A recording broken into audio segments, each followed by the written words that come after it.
So that is the fear that people are having. Why America has to enter into this war, if at all it has to? America has been very active, right? It was not that active with respect to Ukraine, right or not?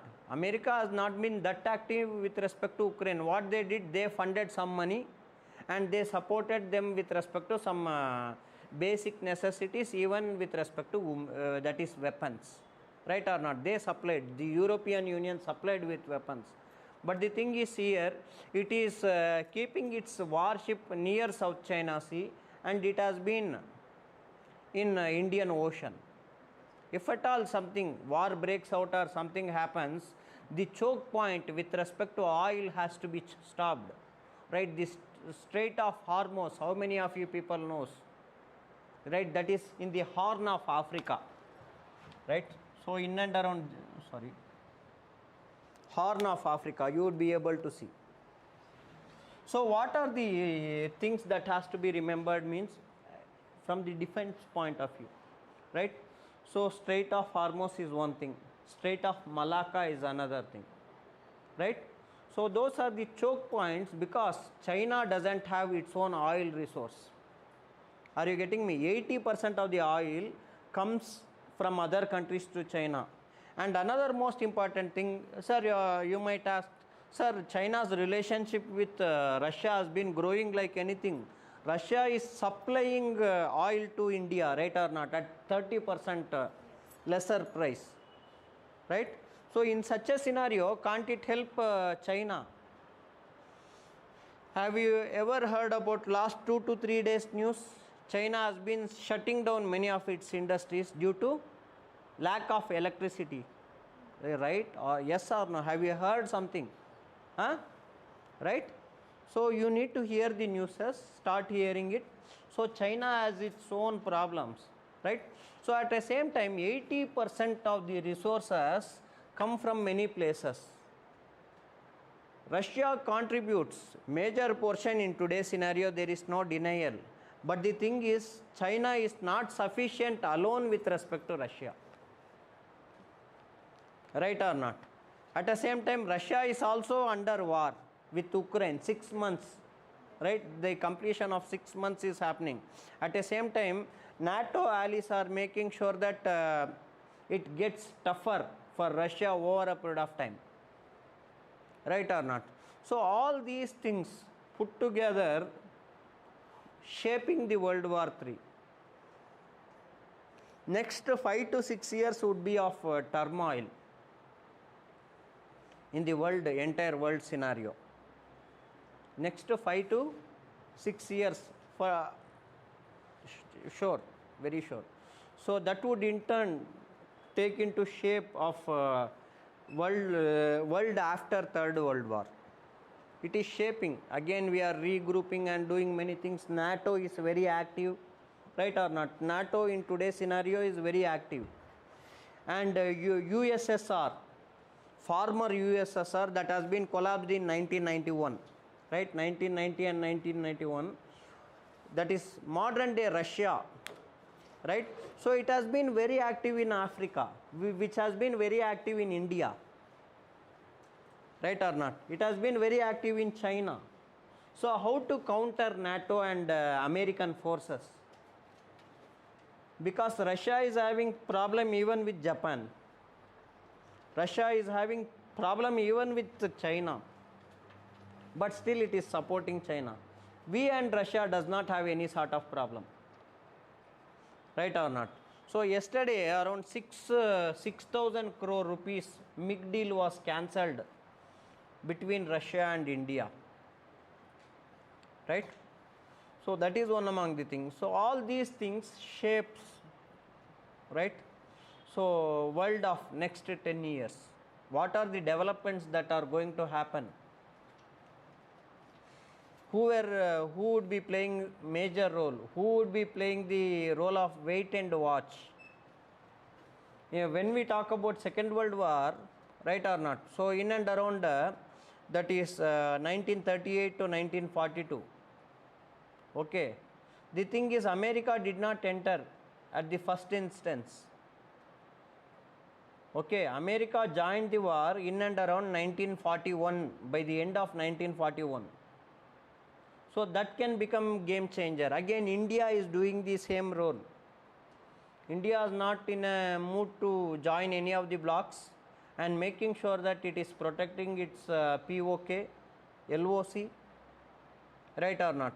So we have been protecting our interest in southern part, that is especially in Indian Ocean, right? We have been protecting our interests, right?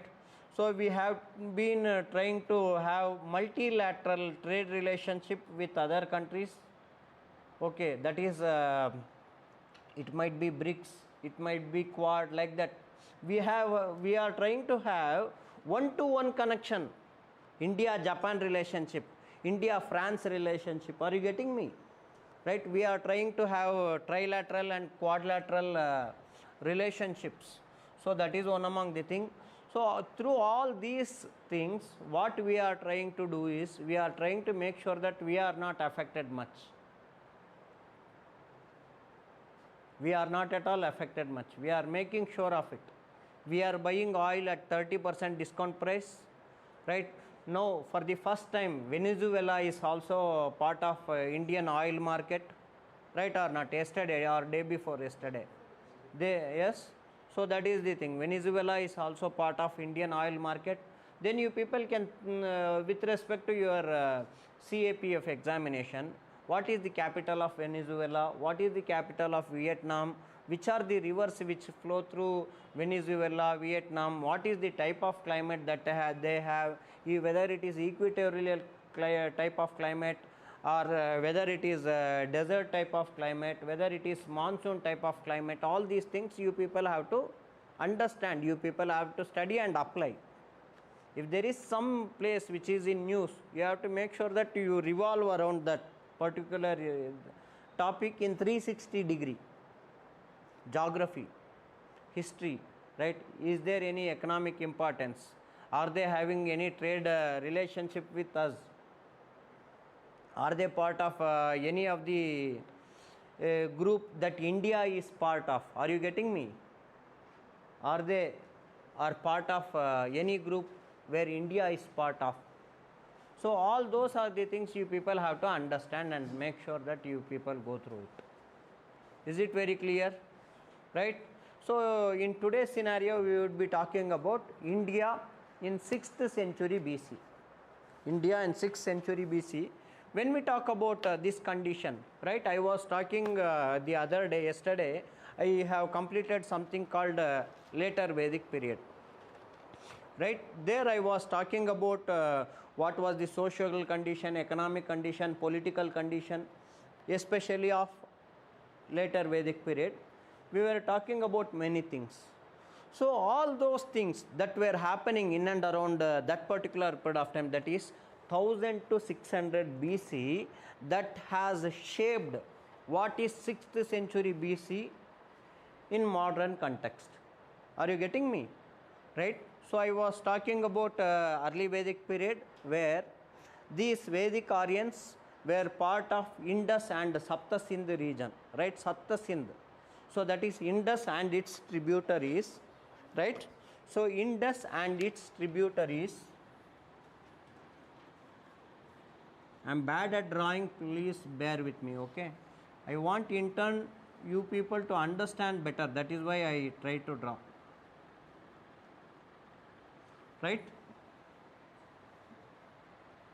Right? So we were talking about in this thing in the early Vedic period, right? So this was the area where the Vedic Aryans situated or lived. Over a period of time, they shifted their base to, that is this region, right? So what is that? Ganges and Yamuna down. Ganges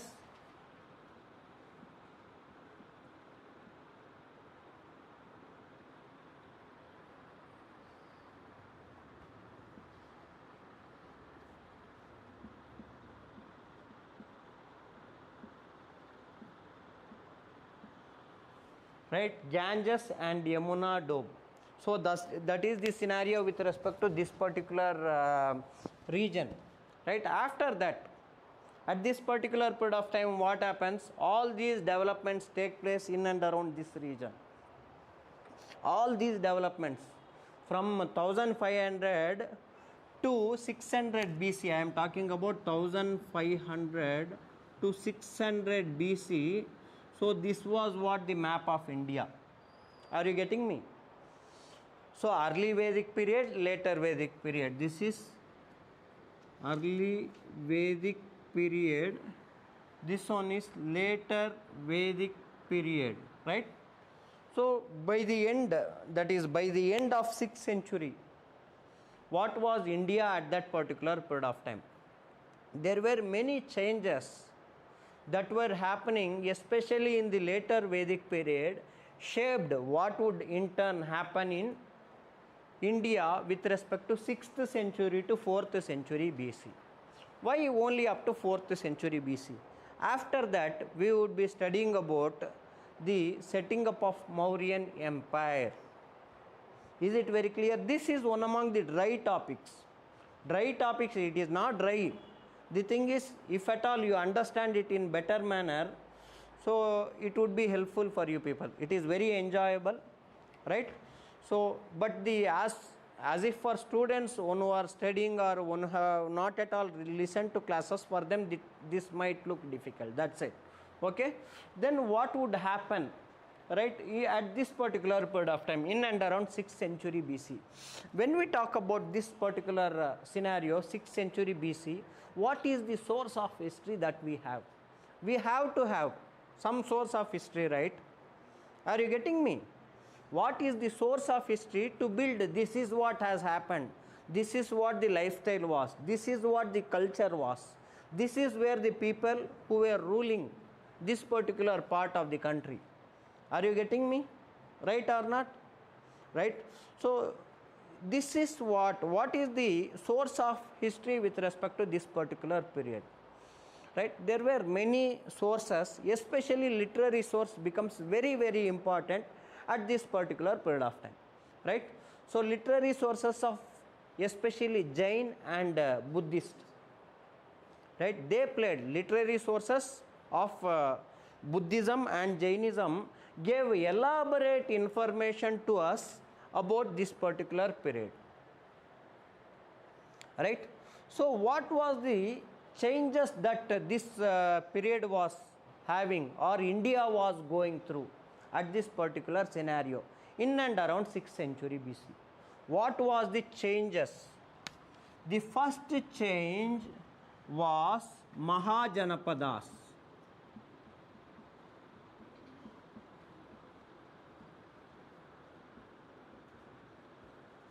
Mahajanapadas or empire building.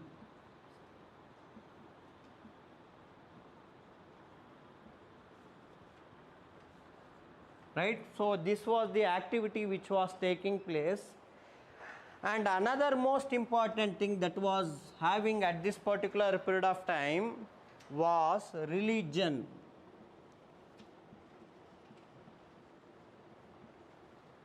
So birth of two new religion.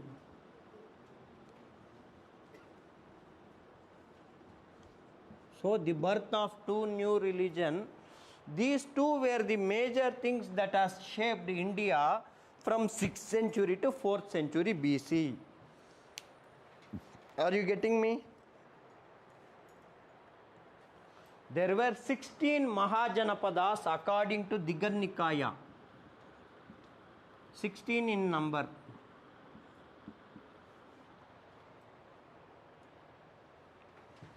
It was Gandhara here, Gandhara, that is Magadha, right? So Avanti, Kosala, right? All these were, right? So Anga, right? Chetar, Chedi, Kalinga, right?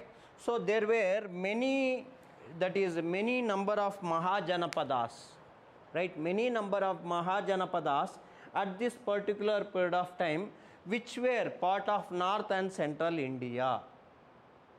northern India as well as central India, right? So that was the thing.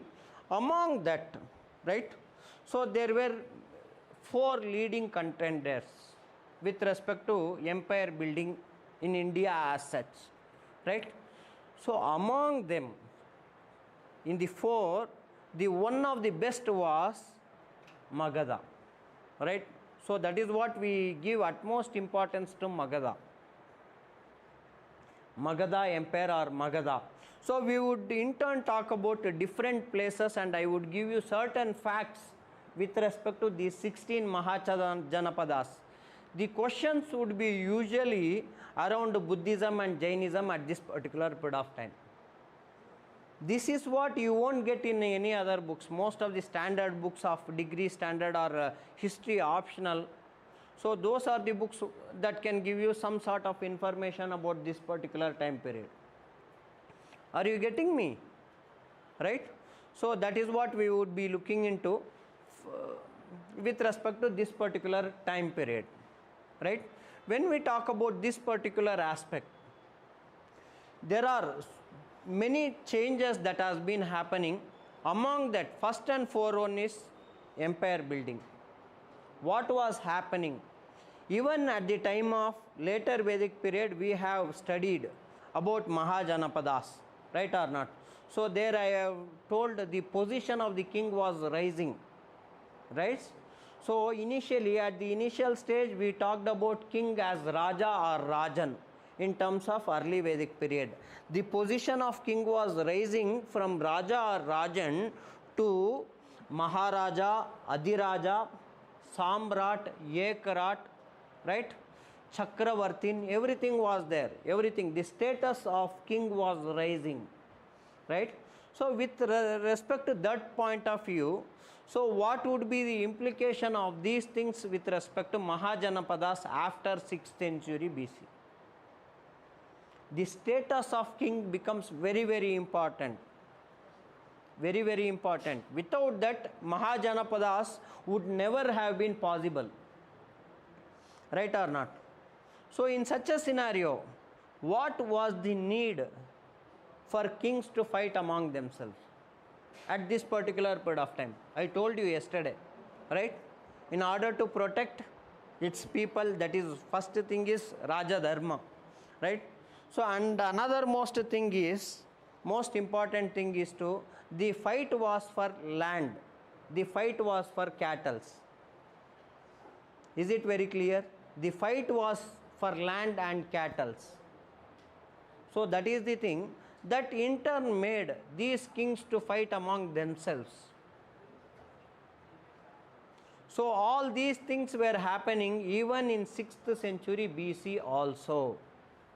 All these things were happening even in 6th century BC. And another most important thing, what is the need for the birth of 2 new religions at this point of view? You people have to understand it in in-depth manner. Are you getting me? The shape of what is India is today has been from all these aspects, the major changes, right? So that is the thing. First, the union of India was taken place at the time of Bimbisara and even at the time of that is Mahapadmananda. He was called as second Parashuram. He controlled from except Jammu and Kashmir and Punjab, he controlled except southern part of India. Okay, he controlled the entire India. Are you getting me? So that is the important unifying. He unified India. People of today say the right. So India is unification of states, right or not? Unification of states. There is no country such as India as such. Many of the people say they split the constitution in different manner and say that, right? So with respect to that, India has been under one control or one leadership at many point of time in the history of 5,000 years, right? What is the need for 2 new religion at this point of time? Please tell me. What is the need for 2 new religion? What might be? Huh? Discrimination of few classes. Fine. Yes. What is the need for two new religion? One by one. Yes. Next. Any other people? Yes. Kingdom was taken care by the king, but they are like dominating by the Brahmins. So The domination of Brahmins were very high. Fine. Right. Other than that, social evils. social Evils. social evils such as, there was no such social evils, right? Because in today's scenario we have inequality with respect to male and female, but it was not so. Even the women of today's scenario had to get permission from their parents in order to get married, but at that particular period of time they were giving freedom to that, right or not? Even in early Vedic period you could be able to see, it is not first must for women to get married. She can stay with her brother or father. That's not an issue. Property right was given to her.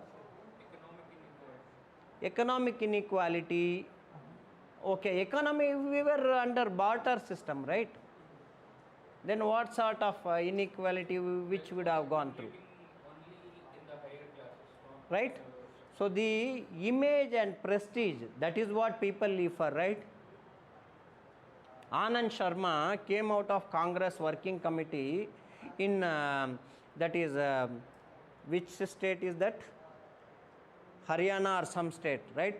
For which next year election is going to be conducted. What he said was, I was never consulted. I am the president and responsible for this state with respect to Congress. I have never been consulted in any of the meeting. So I am resigning and I am coming out, right? Self-respect becomes very important. So that has been the problem, right? Any other reason, right? So when we talk about the religious changes that were happening at this particular period of time, right, there were many reasons for it, right? First and foremost thing, when we have to understand this with respect to Aryan civilization or Vedic civilization. First and foremost thing, who were the people who were getting education? First three varnas, that is Brahmanas, Kshatriyas and Vaishyas, they were getting education, right? Upanayana or sacred threading was to be performed, right or not? Was to be performed in order to get education, right? That too, teaching was in the form of what? Oral, right or not? Teaching was not in writing form. I told you, right? Right? So Vedas were taught in the form of oral. Oral means communication, oral communication, where no written notes would be there provided, right or not? So it was very secretive in nature. Oral form means I would in turn look into you people, okay, you people are here, you people belong to us, right or not? So this is what I can teach you. But the thing is, if it comes under written form, then what would happen? I won't be knowing who is the other person who is out of my clan who is studying this particular book or trying to know Vedas, right or not? Are you getting my point? Right? Huh? So that has been the problem with respect to these people. So it was taught orally. And another most important thing was the use of Sanskrit as the language. Sanskrit was used as the language with respect to early Vedic period and later Vedic period. It was considered to be Devalipi, and which was not the language of masses. That is where the problem arises. Are you getting me? You people are Telugu speaking, yeah, right or not? So I come all the way from other state and talk Tamil. Do you understand what I talk? Are you getting me? There should be some sort of common language in order to make you understand, right? That is why I am speaking in English, right or not? So that is the basic thing you people have to understand. It was not the people's language in which the religion was taught. Very simple. Simple. So that is one among the reason, right? And another most important reason for the change in religion was almost all the religious affairs which were getting costly over a period of time. So Brahmins started to demand more money. Brahmins started to demand more money, and even the kings were unable to bear the expenses of yagas and yagnas. That is why most of the kings used to shift. They did not wanted to be under the clutches of Brahmanas, and they in turn supported Buddhism and Jainism. Right or not? Who supported the spread of Buddhism? Ashoka, Kanishka, right or not? So who supported the spread of, not spread of Jainism, but who was part of Jainism? Which ruler was part of Jainism? Bimbisara, Chandragupta, right? Chandragupta Maurya, very, very important, right? Chandragupta Maurya, because again, Bimbisara, you said, right, madam? Bimbisara, there is no such evidence for him, because some evidences say he followed Hinduism, Buddhism and Jainism. That is the basic aspect with respect to Bimbisara. Okay. So the thing is, we come to know about that is the most important person, that is Chandragupta Maurya, as well as Kharavela of Cheta and Chedi dynasty. Cheta or Chedi dynasty, which belongs to Orissa, modern day Orissa. Right? They were the rulers who were patronizing Jainism. Right? So many rulers themselves got stuck with the affairs of the Brahmins. Right?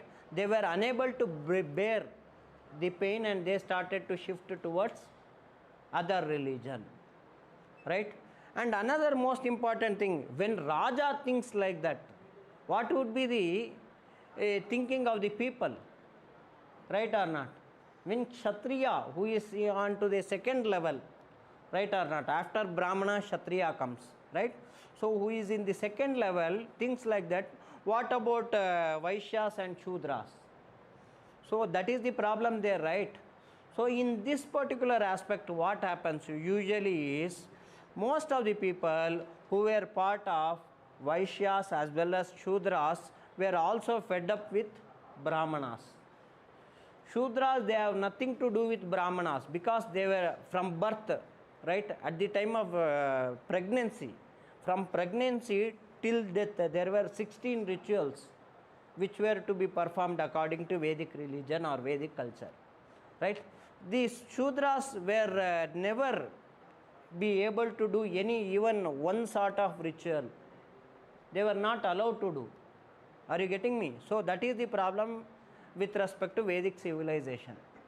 So these peoples are also trying to shift. So that is one among the things.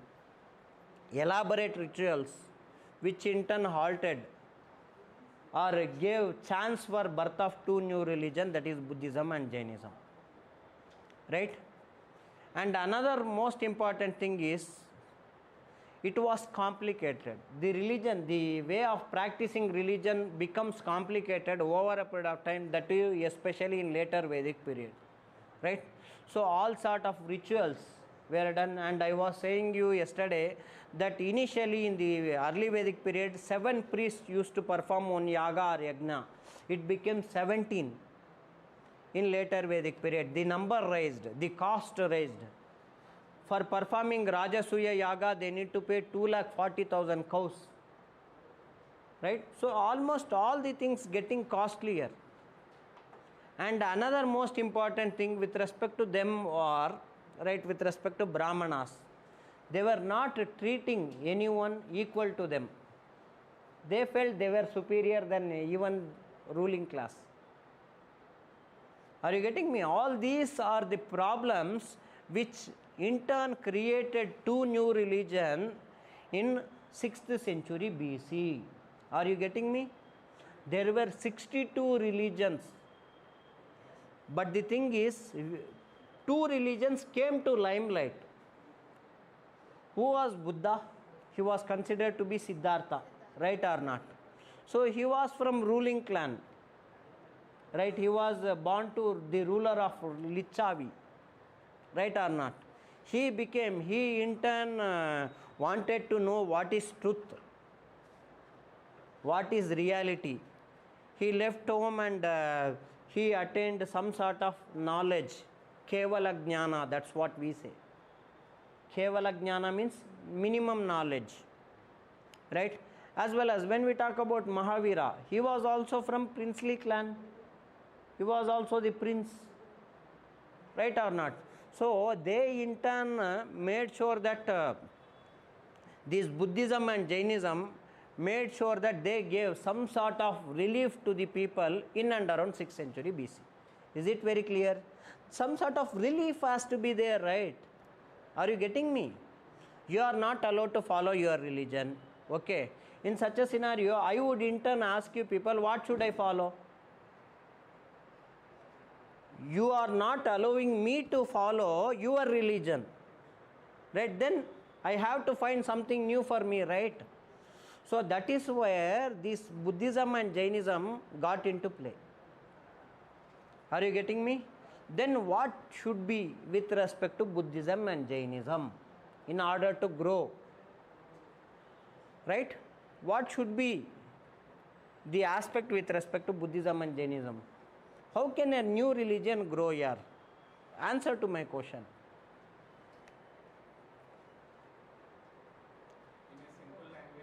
Very good, right? It has to be in a simple language. It has to be in the language of masses, right or not? Whatever the entire population speaks, in that language, if the religion has been taught, then it would be useful for each and everyone, right or not? So that is why this Buddhism and Jainism were teaching in Pali and Prakrit languages, right or not? So it in turn dealt with doing away with respect to rituals. Are you getting me? You should pour milk, you should bring ghee, you should give dana of this, you should do that, you should give me gold coin for this, performing these activities. All those demanding things should not be there. Are you getting me? Yes. So that has to be followed in new religion and in order to grow, right or not? So that were practiced. No elaborate rituals as such. No elaborate rituals as such, right or not? It has to be in simple language. So that was the basic principle on which this religion was brought into, and this religion became famous. Are you getting me? These religions grown due to that particular reason. And you can ask me, sir, was there Shudras regularly participating in terms of Buddhist Sanghas and Jain religion? Though they were going into Buddhism and Jainism, there was a dilemma for Buddha himself, whether to take these people. If you take these people, then the people from the upper strata, that is Kshatriyas and Vaishyas, they would go out, right or not? It is the mentality of the people, right? If he is there, I won't be there. What is the mentality of Russia and France? India is trying to work with both Russia and France at the same time, okay? Russia is saying, you are offering France, so we are not there. France is saying, you are part of Russia's this thing, so we won't be there with you. Are you getting me? So you say, apply the same concept here also, right or not? So at that particular period of time, even there are references with respect to Buddhist text. 100-year nun was standing and wishing the Buddhist monks. Are you getting me? So that was the situation, that was the apathy of the system at that particular period of time. Are you getting me? These Buddhist, especially with respect to Buddhism and Jainism, though the people from that is Shudra Varna, they have entered into Buddhism, Jainism, and they were not given much of the opportunity and other things with respect to the particular religion as such. Are you getting me? There were some serious problems even with respect to Buddha. So are you getting what is the problem with respect to untouchability now? Without addressing all these problems, you won't be able to done away with or deal away with Article 17. Right? So that is untouchability. So that is how the society has been working. Now what is the other thing that has to be noted? We are going to talk about almost all the aspects with respect to 6th century, from 6th century BC to 4th century BC, right? So what is the social condition of the people? What is the religious condition of the people? What is the economic condition of the people, right? Everything we would be talking. What were the administrative and other aspects of the people, right? So that has to be understood by you people, so that you people won't make any sort of mistakes. From here, this is one among the dry regions, so you can expect 1 to 2 questions definitely from this region. That is why I am insisting on this topic. Students usually skip this topic here, because there has to be someone to teach, otherwise it would be very difficult, right? So when we talk about socio-economic condition of 6th century, from 6th century to 4th century BC, I told you what is the basic source: Jain and Buddhist literatures. So that gives enormous information about that. Now we talk about what is the administrative aspect with respect to from 6th century to 4th century BC. What about administration, right? So here at this point of time, we would be able to see there were 2 set of states.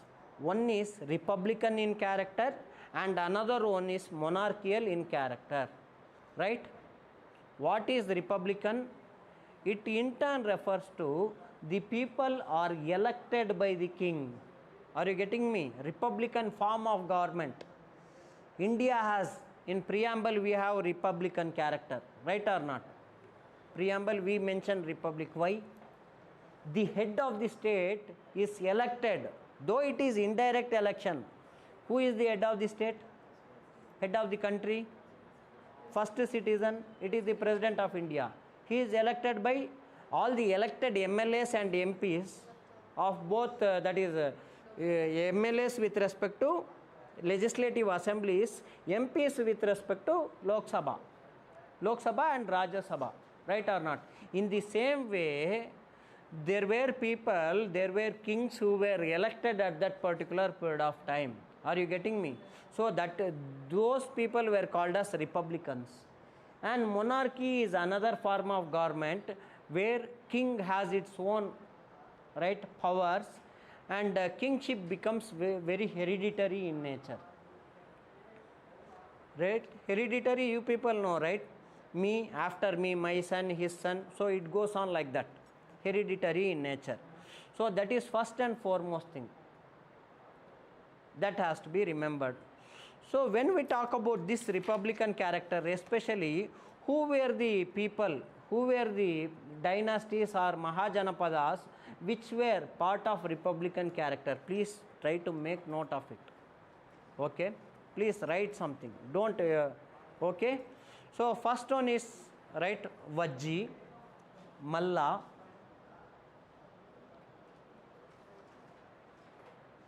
Vajji,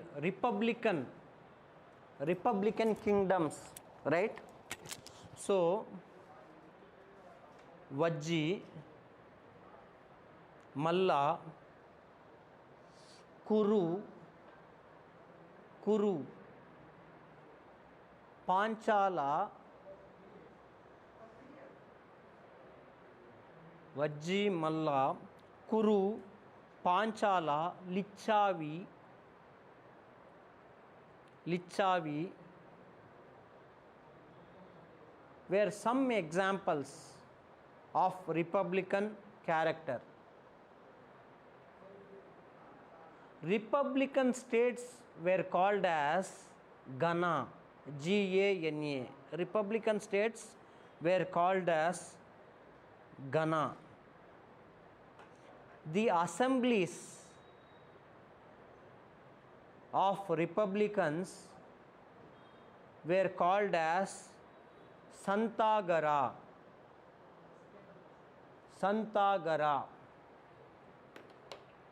Right?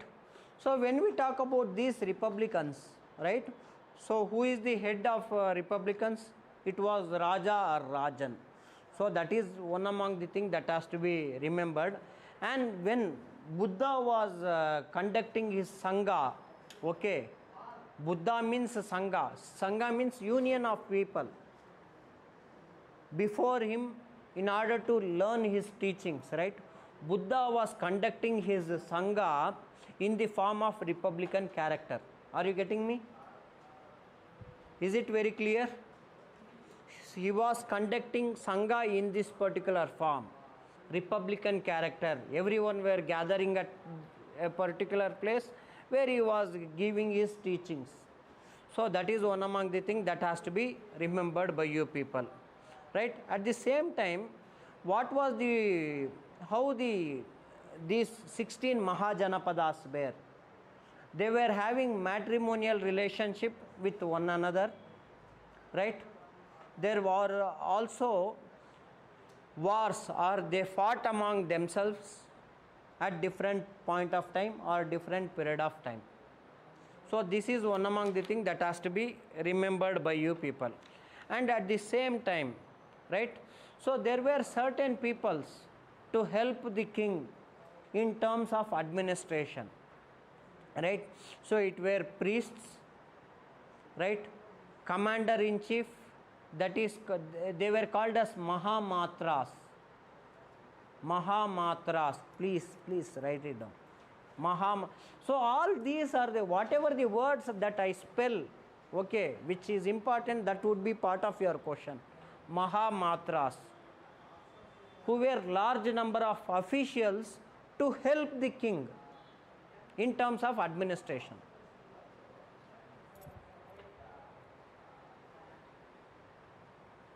Right? To help the king in terms of administration. And whenever they were doing the war with some other, that is Mahajanapada, they never used to annex any territory which is far off in nature.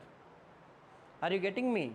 If Magda is winning the war with respect to Gandhara, Gandhara is northwestern part of, in modern context, modern day Pakistan and parts of Afghanistan, right? Magda is here. It was, though it was winning the war, it was not annexing the territory. Okay, are you getting me? Those territories which were near, that is Kashi, Kosala, the nearby territories were annexed. The faraway territories were not annexed by the ruling people. Are you getting me? So this is one among the things that has to be remembered. And what about military? Right? When we talk about military, this was the scenario where the standing army was placed. Always you can expect fight. War is all about the mindset of the people. It has been said in which one? Which Veda? War is all about the mindset of the people. Right or not? China's mindset is to get Taiwan at any cost. War is about the mindset of the people. But Taiwanese people are not ready to accept the Chinese rule. Again, it is mindset of the people. Right or not? So, the only thing is they have to fight. There is no other way around. Right or not? So, it has been said in Atharvana Veda. This can be your question. So all these questions are usually for CAPF and UPSC, all sort of UPSC examination. The questions would be in such a way that you won't be able to see the questions in NCERTs. Most of the questions. Go today and look into this one. Do you get any answer with respect to NCERT? You let me know. Right? So that is the thing. Right? So I was talking about that is army, right? So army, these people were maintaining standing army. So whenever we talk about army, first and foremost thing is, what is the need for army, right? So what is the, then there arises the question, what is the need for army? Then what has to be the role of the king? The role of the king is to protect the people, for which he needs standing army, for which he needs army, right or not? So there were cavalries, elephantries, chariots, standing army, right? Everything was part of this particular army at between 6th to 4th century BC, right? So, and another most important thing is, write down Ratha Musala, Ratha Musala, Ratha Musala, right? So, have you seen Bahubali movie, in which not Prabhas, the other person, Rana, Bahubali 1, right? He used to go in a vehicle which chops the opponent, right? So that is Ratam Musala. The machine which chops the people or any object, whether it is wood or whether it is stone, it chops while moving front. Right? Are you getting me? So this was used by Magadhan ruler called Ajatashatru in 6th century BC. Are you getting what is the warfare with respect to India? Now we talk about Mao strategy. We were fathers of Mao, right or not? And there were weapons to throw bigger stones on other. Again, it has been shown in Bahubali, right or not? So that was also one among the thing. It is not that artificial gimmick or something. So which has been part of it, right? So what then? What about other things, right? What were the sources of income for the king? We talked about military, right? What is the source of income for the king? First and foremost thing is taxation, that is called as Bali. Bali is the share that is given to the king for his service towards the country, right? Bali.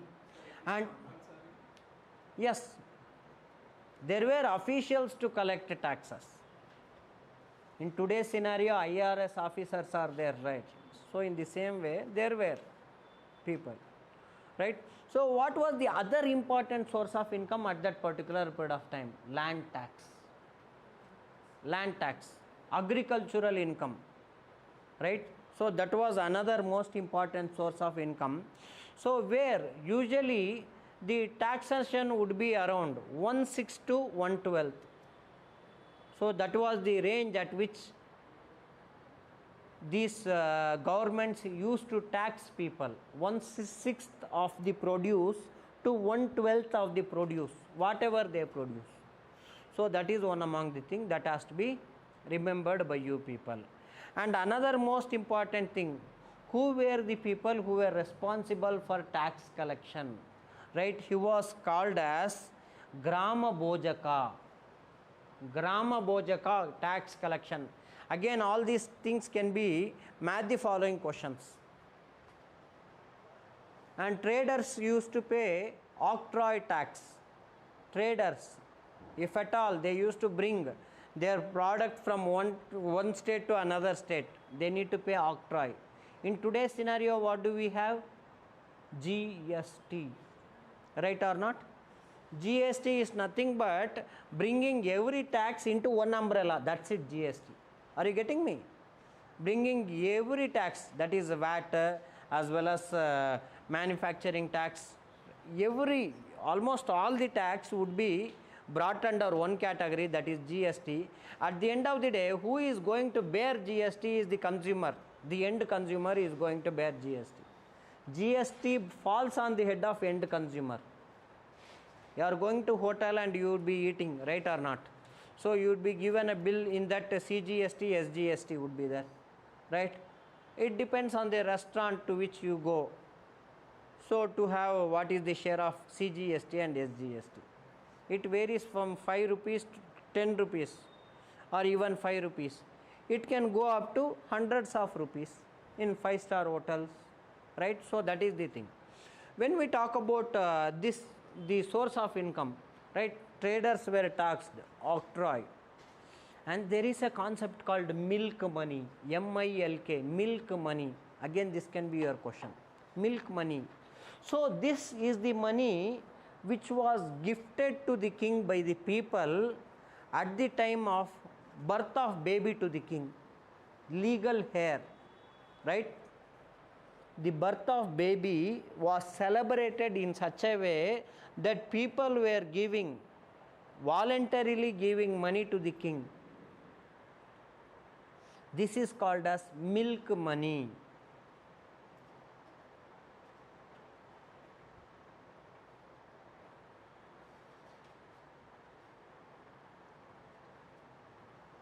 Right? So people also provided gifts to kings. So all these were the sources of income for the king at this particular period of time, right? Now we need to understand what is the economic condition of this particular period of time. Economic condition as a whole from 6th century BC to 4th century BC. Until now, is there any doubt? Please let me know. You can ask me any sort of doubt 1000 times, I won't worry. Okay, are you getting? So make sure that you understand your doubts, you clarify your doubts. If at all I won't be able to answer at this point of time, I would definitely help you the other day. Yes. So coming to taxation, Yes. there was a Chaturvarna system, right? Yes. So there was a equal tax for all or Different tax. Yeah, actually, Kshatriyas and Brahmanas were exempted from tax.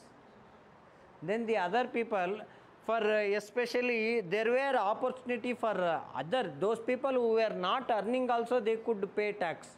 You can ask me, sir, how this is possible? Right? Please discuss with me. Hello, madam ji, मुझसे बात कीजिए. Right? The thing is, sir, you are saying that I am unemployed. How can I pay tax? Right or not? There arises a question.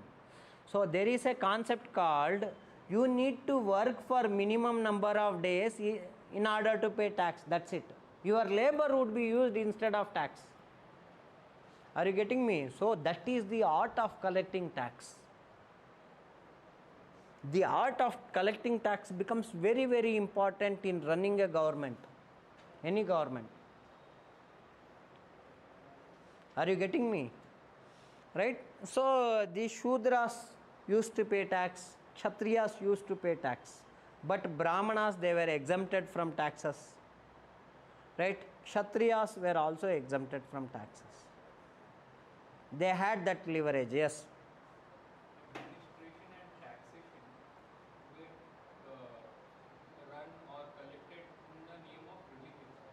There was separate book of constitution like that. Actually, there were separate rules for collecting taxation. Yes, there were. It was not on the, we can say it is not based on the sort of religion, but the thing, but we can understand in either way. Because Brahmins, right, they were not paying tax. Kshatriyas were not paying tax. But still egalitarianism was prevailing. They were teachers, right? They were providing service. You need to understand certain profession in certain way. Teachers, in today's scenario, teachers are demanding for more money. The headmaster or headmistress in government school earns 1 lakh rupee as salary.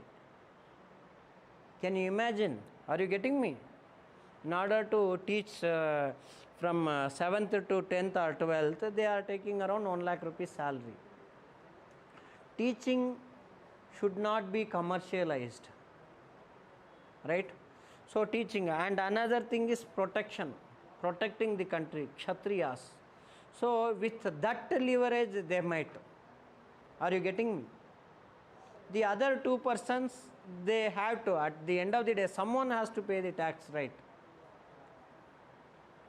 Right? Any other questions or any doubts to be answered? Are you getting me? Are you following me?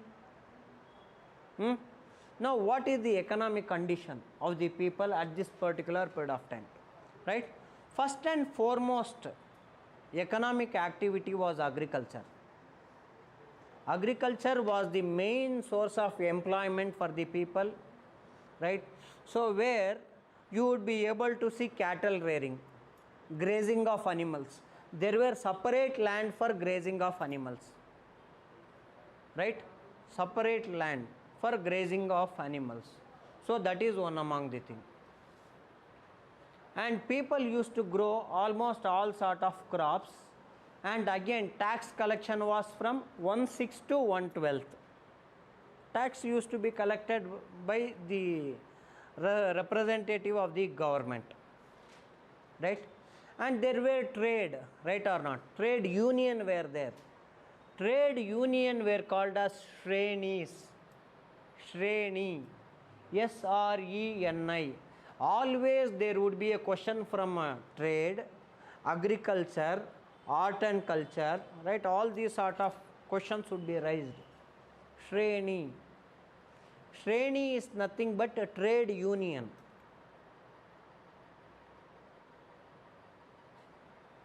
Right? So which was headed by, the traders were headed by a person called Shetty. Shetty. In today also, most of the part Shetties play predominant role with respect to financing. They are in trading activities. Maharashtra, Mangaluru, you would be able to see Shetties, right or not? Shetty. Shetty is the head of trade, merchants, right?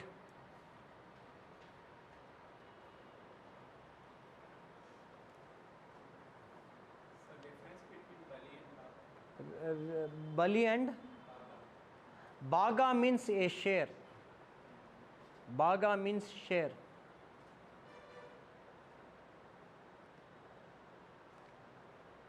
Baga means whatever you produce, among that you keep certain thing for government. Bali is the tax which directly goes to king for whatever the activity does that he does. Sorry, which one we give land tax? Yes? Land tax, Land tax. Yes. which What what will be given to as per will be? they pay as tax? Yes. Is it grains or something? Grains. Right. So they pay tax in the form of grains. They pay tax in the form of grains. Whatever they produce here, whatever they produce, that would be given to the government as tax. So that is one among the things that has to be remembered. Then what about currency, sir? Were there any sort of currency that were at that particular period of time? Right? So at that particular period of time, barter system was starting to slow down, and the government used to issue some sort of coins. I told you the other day, Karshapana or Kahapana. Right? Kahapana in turn refers to copper coin. Right? So that was around, in modern context, 140 grams. A coin was 140 grams. So depending the value of the product that we are going to buy or sell was on the basis of Kahapana. Kahapana acted as a medium of value with respect to exchange of goods. Are you getting me? Kahapana or Karshapana. So this is one among the things that has to be noted by you people. Barter system started to decline. The coins were issued. Right? Coins were issued, and the value of Kahapana was 140 grams. Kahapana is nothing but copper coin. Right? Again, there was trade within India and outside India. There was trade within India and outside India. Now I would like to ask you one question. That is, you think over it and you let me know tomorrow. Right? So what if we print more money than required? If the government mints more money than required, what would happen? Write a note on it. Okay, for 200 words, for 1000 words. Write a note on it for 1000 words. Try to go through the topic first. Okay. Then you would be in a position to know what is what. I in turn want you people to cultivate the habit of writing. I told you on the other day, how many of you people started writing? Right? So you, for your mains, in order to clear your mains, you need to start writing. Whatever I teach, today I have been teaching 6th century BC to 4th century BC, right or not? Yesterday I taught you about later Vedic period. So make sure that you go through all these things and go through all these things in your textbook and write whatever it comes in your mind. I am giving it everything in the form of point for you people. If at all, if the question arises, what is the political scenario with respect to 6th century BC in India? You would be able to write what is the role of the king, from where did he collect money, who were the people who used to assist him, what is republican character, what is monarchical character, right or not? What is milk money, right or not? Can you, if you write that, 200 words would be possible, right? Monarchical character was there, right? So with respect to that, the kingship was hereditary, right? The kings at that particular period of time having enormous power, especially the monarchies, right? They were assisted by Purohit, Senani, commander-in-chief, Sabha and Samiti, which were also part of it.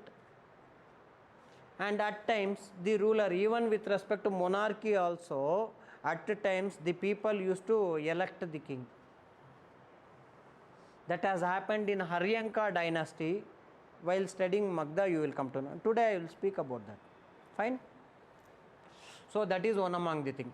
Now when we talk about, we need to talk about another most important aspect, that is social condition at this particular period of time, right?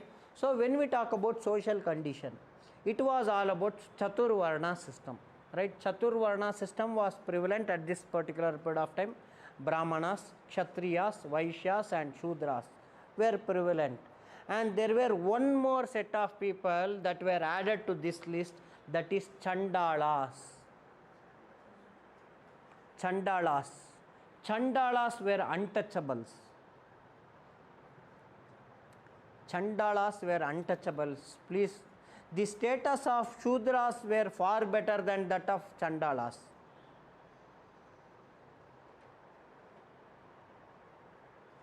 Are you getting me? The status of Shudras were far better than that of Chandalas.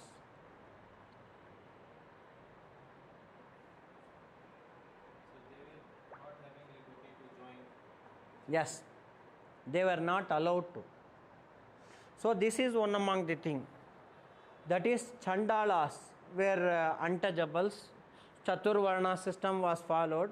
Especially when we talk about Brahmanas, they were living their lives in the form of that is Brahmacharya, Grahastha, Vanaprastha and Sannyasa. So these were the 4 things they were undergoing. When we talk about Kshatriyas in societal aspects, it was very simple. The duty of these Kshatriyas was very simple: to protect the country from his enemies, right? At the same time, to work on the welfare of material aspects with respect to the particular country. It is not that it is just all about protecting the country from your enemy country. You have to uplift the people in terms of material benefits. Are you getting me? Right? What does it mean, sir? What are you saying? I am not understanding. Right or not? What are you talking about? Material. What is material aspects? Right? So it in turn talks about the standard of living of the people at that particular period of time.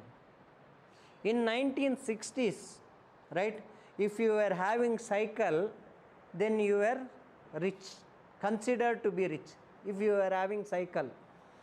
In 1970s, if you are having television, you are considered to be rich. Do you think the same thing applies in today's scenario? Right or not?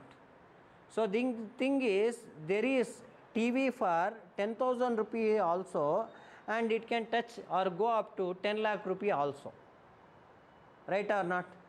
So that is what we are talking about, material gains, material benefits, the standard of living.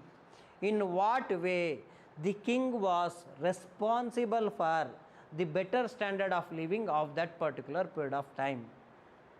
Are you getting me? That is what I in turn mean to say. That is also part of Raja Dharma, to uplift the people. Are you getting me? In today's scenario, we are saying that the Modi government or the respective government of the states are framing policies for the betterment of the people. Right or not? Huh? Every state has its own uniqueness. Right or not? The thing is how to apply the schemes, that has to be given discretion with respect to the states. Right? So you are a collector, I am saying, you believe that you are a collector in a district, okay, so especially an agricultural belt, right?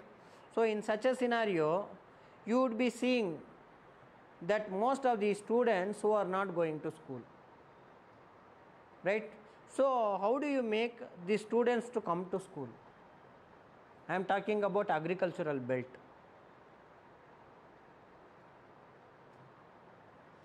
In other area, the concept is different. Here what happens is, first and foremost thing, these people would be working in their own fields at the time of rainy season. What is the time of rainy season? From June to September, right or not? When the school starts? At the month of June. People, the parents won't allow, right or not? In today's scenario, the things are changing, but still it is there, right or not? So 100% literacy rate is not achieved due to some of the reasons, right, which are having some sort of practical difficulties. How to address this? Right, that becomes an issue for government officials like that of collectors, district education officers, right? So when we talk about the social condition, right, so what is the role of Kshatriya or king? To protect the people, right? At the same time, to give material benefits, material upliftments has to be done, right? At the same time, what is the other thing that he can do? So those are the so providing justice, law and order, right or not? He was acting as a judge, right? Right, he both for criminal and civil things he worked as a judge. He was the chief judge above all. If there were some people who were acting as a judge, he was chief. So that was one among the things that has to be remembered. Then what about Vaishyas? So the main role of Vaishyas were to make sure that they were growing proper food, there were proper trade activities, right or not? So there were proper industries were set at the correct areas, and Shudras were also performing labor related works. So that is what social setup was at that particular period of time. When we talk about the other aspects, right, with respect to this particular period of time, education was given utmost importance. Almost the three Varnas, that is Brahmana, Kshatriya and Vaishya, they were having good education. Gurukula system continued.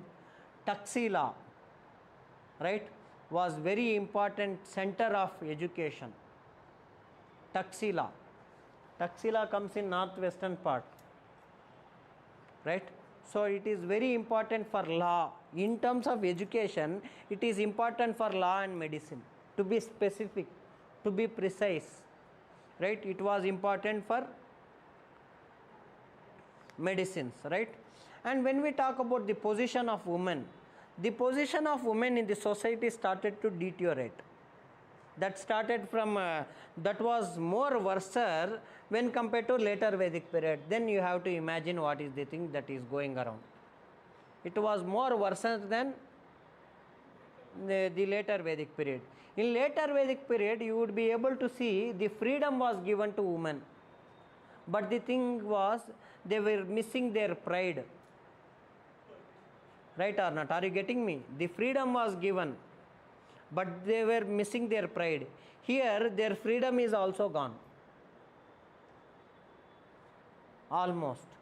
So that is one among the things that has to be remembered with respect to the society as such. Right? So, and when we talk about other things, slavery were prevalent. Slavery. Yes, I will complete this point and then I will answer you. Slavery. Slavery was prevalent and at this particular period of time. Please make a note of it.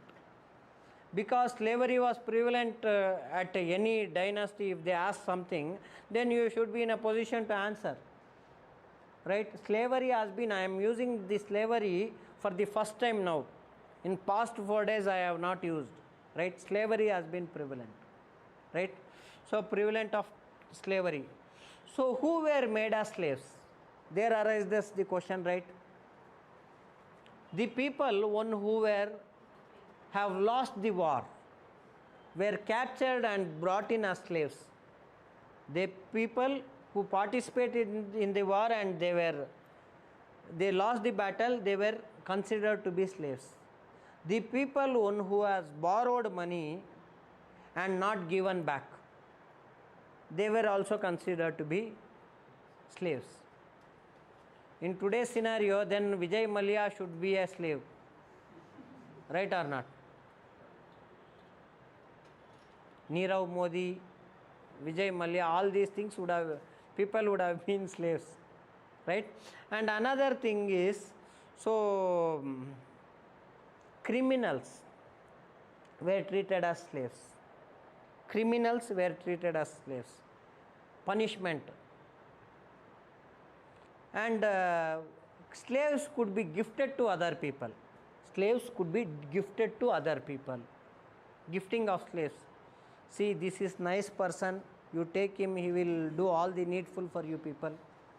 Right or not? So that was the scenario. But the thing is, when you compare the slavery of India with respect to that of that is Western nation, or with respect to that of Arab nation, you won't consider it as slave itself. Are you getting me? So that is the difference between India and Western and India and Arab nations. Are you getting me? Right? So this is all about slavery. Yes, what is your question? Sir, when we talk about Republican, so like who are gonna vote, like who are gonna elect the people? Like there are 4 varnas, so Shudras can have the chance to elect the people or no? Usually no. Sir, and one more thing is like when we talk about Chandalas, like how they form. Like I heard it like a Brahman female and the lower caste people will marry, then the Chandalas will form, or like that is there, or is there any other? Chandalas, it is due to many reasons. Okay, it is not only that. It is not only that. These people were considered at most of the time. What happens is the people were made as untouchables, as you said, right? The Brahmanas and other upper class people mingle with the lower class people. The child is born, so all those things are there.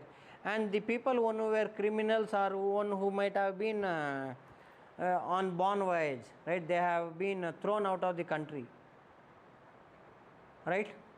So it again depends on time. The leftover of the society. Right? Any other questions? They were urban areas or rural areas, right? Urban areas started to develop. This is the period of second urbanization. This is the period of second urbanization, please, because there were most of the cities, Kosala, Anga, Magda, right, Ayodhya, Kashi, Gaya, all these were the places, right? Ayodhya is there, Kashi is there, Gaya is there, Taxila is there. All these were towns which were emerging at that particular period of time, which were growing really well. So that is why it is considered to be the time period of second urbanization. First urbanization is Harappan civilization, right or not? You would be able to see that is Lothal, Chandaro, Chanudaro, Mohenjo-daro, right? Kalibangan, Dholavira, Kot Diji. Kot Diji is a pre-Harappan site. I would give you certain things that you people have to remember. So now I would in turn talk about the other things. That is, I would in turn talk about religion. Then we would go into food habits. After that, I would be dictating you the notes at any cost today. Right? So when we talk about religion as such, right? So I am talking about 6th century BC. Right? So in such a scenario, what happens? You would be able to see the birth of two new religion and revival of Hinduism as such. Two things happening at the same time. One is birth of two new religion, that is, one is Buddhism and another one is Jainism. And revival of Hinduism, they are trying to rectify their mistakes. A person one who has done mistake has to rectify his mistake, right? So that is what happening in this particular period of time. Right? What was the need for growth of two new religion? As I told you people, first and foremost thing is the king themselves were the sufferers of Rigvedic rituals or Vedic period. The religion becomes very costly, right or not? They were under the clutches of Brahmanas, right? So all those things were problematic situation. And the people who were the founder of Buddhism was Mahavira. He himself was born to princely clan, Lichavi, right? And the other person, one who is the practitioner of Jainism, I am not saying here, I am not using the word called the founder of Jainism, because Mahavira was the 14th Tirthankara. He was not the first Tirthankara. Are you getting me? Are you getting me? Mahavira was 14th in number. It in turn indicates that there were 13 people, one who were practicing Jainism. Buddhism gave birth, right, due to Buddha, but it is not so with respect to Mahavira. Jainism was prevalent even before Mahavira. What was the thing then? Why we speak much about Mahavira? He organized, put everything under a certain code of conduct. Are you getting me? He made everything. There were a split of things with respect to that particular religion as such. He unified everything and made some sort of arrangements so that the religion has been conducted in proper manner. So that was the basic aspect of Mahavira. He was also from princely clan. Right? So are you getting me? The people who were the main reason for the birth of two new religion, right or not? So were from princely clan, right? So that is one among the thing with respect to society as such. Then what is the other thing? When we talk about Buddhism and Jainism, we talk about one thing which is very common in nature. What is it? Ahimsa, right or not? Ahimsa. Ahimsa means not killing, not to harm any animal, any insect for such matter, right?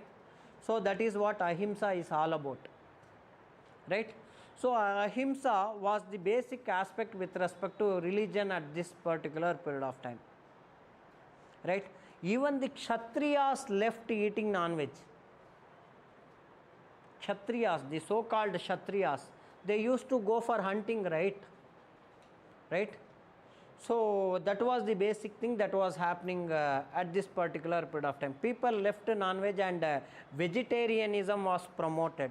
That is why what I told, I would deal with the food habits later, right or not? So that is the basic thing.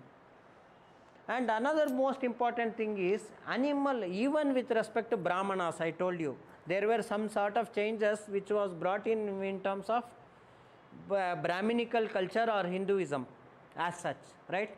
So even the Brahmanas were not giving sacrifice of animals. Instead of sacrificing animal at the time of Ashwamedha Yaga, in times after finishing of Ashwamedha Yaga, they would in turn cut the horse and they would eat among themselves. Horse is not given to anyone. right? So the Brahmins used to eat among themselves. So with respect to this particular aspect, right, this particular time, instead of horse slaughtering, the image of horse was slaughtered. Are you getting me? So that was the thing which was followed due to ahimsa, the fact with respect to other two religion. So this is one among the things that has to be remembered by you people. Which one? Ahimsa. Buddhist, the basic principle of Buddhism and Jainism is ahimsa. Buddha. All the castes were following like. Yes, almost. That is what I am saying, right? Almost all the people were following. That is what I am talking about, social setup, right? Entire society I talked about, and entire religion I am talking about now. So it is applicable to all. Almost all the people were practicing this sort of thing. Vegetarianism was promoted. I will come to you, right? So when we talk about the revival of Hinduism at this particular period of time, you will get to know now, right? The revival of Hinduism was taking place at this particular period of time in and around 6th century BC. They wanted to correct their mistakes. Are you getting me? They wanted to correct their mistakes with respect to whatever they have done in the past in later Vedic period. In early Vedic period, there was no such sort of mistakes at that particular point of time, right? So here what happens? What were the mistakes they have done? You people know it, right? So the rituals were elaborate and the rituals were costly affairs, right? Here they brought in Hinduism. In Hinduism, they have brought in the concept called, that is Bhakti Marg. Bhakti Marg. So this is the first step towards the revival of Hinduism. So the concept of Bhagavatism started to grow. Bhagavatism, it in turn refers to the love of certain people towards their respective deities, right or not? Devotion, it is devotion, it is love, it is the complete surrender of oneself to that particular God. Are you getting me? What is Bhagavatism? Complete surrender, giving complete love to that person, that is Lord Vishnu. With respect to Bhagavatism, he is the followers of Vishnu were called as Bhagavatism, right or not? The followers of Vishnu were called as Bhagavatism. The union of them in turn promoted. What they used to do? They used to show their bhakti towards Vishnu, right or not? They used to in turn make sure that songs are sung, bhajans, Meera bhajan, right or not? Meera, she used to perform bhajan. Whatever your interest, first and foremost thing is to love God, to show your love towards God, first thing. And second thing is to make sure that you surrender yourself to God. So in this scenario, there was no such sort of rituals, right or not? They were reviving. That is why I am saying you. The revival of Hinduism has been taking place. There were chanting was there, and Brahmins used to perform all sort of homas, havans and yagnas, even with respect to kings. I am not denying that. But the thing is, it is also trying to revive at the same time. It was not that there was no homas, havans, something like that, that were zero. It is slowly changing itself. Are you getting me? So that is with respect to Bhagavatism. Please write down what is Bhagavatism. I would in turn, right? So that is Bhakti cult. Bhakti cult started to grow with respect to Hinduism at this point of time.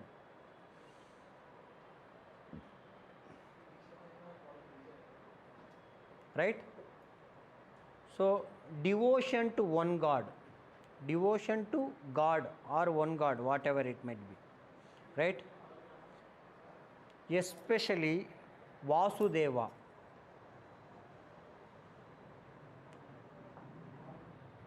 Were known as Bhagavats.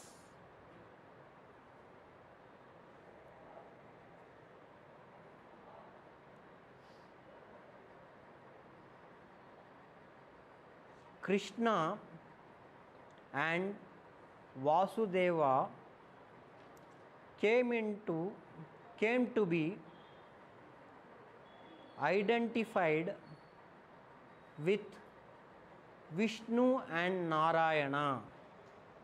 Came to be identified with Vishnu and Narayana.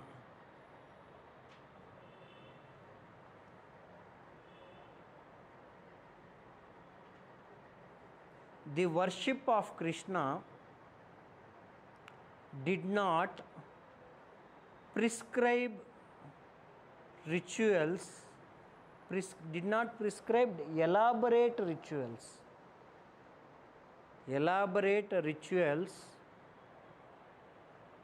or ceremonies, but only bhakti or devotion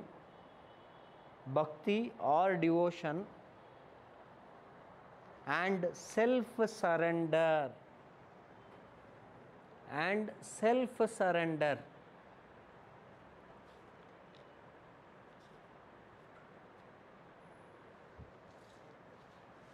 right? So this is about the revival, and this is about religion of this particular period of time. And when we talk about art and architecture, sir, is there any sort of art and architecture at this particular period of time, right? So especially from Harappan civilization up to that of Mauryan Empire, right?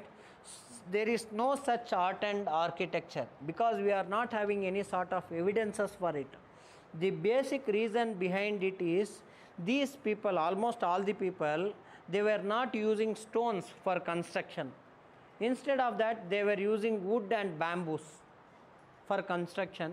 That is why bamboos and wood does not last for long period of time. It can be for 10 years, 50 years, 100 years, right? So they won't stand for thousands of years. So that is why with respect to art and architecture, there is nothing to say in this particular time period, right? Then we talk about food habits, vegetarianism, right? The trend of vegetarianism. So vegetarianism promoted among the people, among all sections of the people. So this is one among the things that has to be remembered. And another most important thing is the sacrificial rituals were left out. I told you, right? Sacrifices were not done. And with respect to dressing, right? So cloths were, same sort of cloths were worn by both male and female. So that is one among the thing. And same set of jewelry or ornaments were worn by both people. Anklets, earrings, necklets, bracelets, right? So everything was common. Chain, everything was common at this particular period of time. So that is also one among the things that has to be noted. And another most important thing, they gave importance to beauty. They used to paint themselves to look beautiful. They used to powder. In today's concept, we bring ponds and Nycil and every. For itching, we put powder, but for beautifying themselves, they put powder. Are you getting me? So they had all these things in order to beauty themselves, both male and female. So that is again the aspect with respect to this particular period of time. Is it very clear? So this is all about 6th century BC, right? So now we have to talk about another most important thing, that is education. Education was in the form of oral. I told you people, right? Selected section of the people were given education, not everyone. That in turn refers to Shudras were not given education. So that is what you people know, right? and the subjects were from everything. The subjects were everything. That is, martial arts was there, medicines were the subjects, grammar, Vedas, the activity of economics and finance, right? Trade and trade related aspects were given training. Even agriculture was given training. Are you getting me? So everything. So military science was given, economics was given, logic, mathematics, medicine, everything was given utmost importance. Especially the Shudras and the Vaishyas were given the training with respect to agriculture. Trade and commerce flourished, right? So that is one among the things. The Kshatriyas used to learn the art of warfare. Brahmanas used to learn the art of teaching and performing all the religious activities. So those were the things with respect to the period which is from 6th century to 4th century BC. Now we talk about one among the most important dynasties that were set at that particular period of time. That is Magadha Empire, right? So Magadha Empire becomes very, very important for you people, and all there were many other things. That is, Anga is there, Vajji is there, many Mahajanapadas were there. Anga, Vajji, Gandhara, Kosala, Avanti, there were many things. But among that, Magad becomes very, very important, or Magadha becomes very, very important. So when we talk about Magadha, so that is this region. So modern day Bihar, it is in modern day Bihar, right? The thing is, it is in modern context, if you want me to say, Patna and Gaya put together, whatever is the total area, that is called as Magadha or Magad. Are you getting me? In terms of land area, I am saying Patna plus Gaya was equal to Magad, the entire empire. On this side, that is on the western side, it was surrounded by the river Son, right? On the, that is this side, right? So on this side, it has been surrounded by, one second, I forgot, long time is over. So Champa, on this side it has been surrounded by Champa.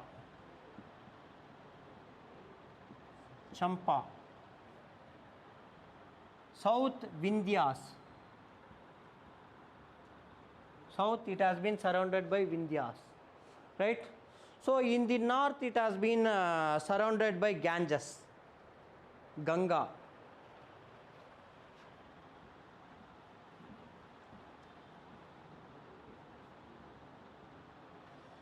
So the capital of this Magad or Magadha is Rajagriha.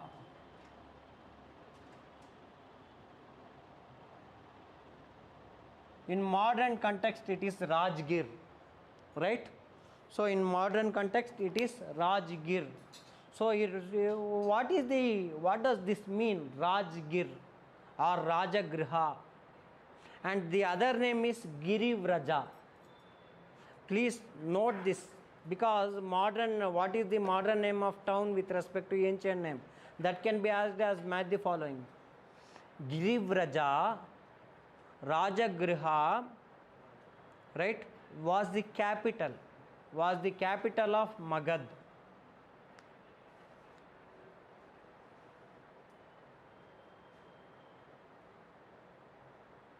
Right? Rajgir is the modern name of Girivraja, right? So at the same time, what is the meaning of this Rajagriha, right? So that is home of kings. It in turn refers to home of kings, right? So there are certain literary sources with respect to the people who ruled this particular area, that is in and around Magad, right? Magad Empire or Magad Dynasty, Magad as Mahajanapada, right? So there were, in Mahabharata we have got some information regarding the rulers of Magad, as well as Puranas also talks about the rulers of Magad, right? According to it, Brihadrata was the founder of Magad. There are two Brihadratas.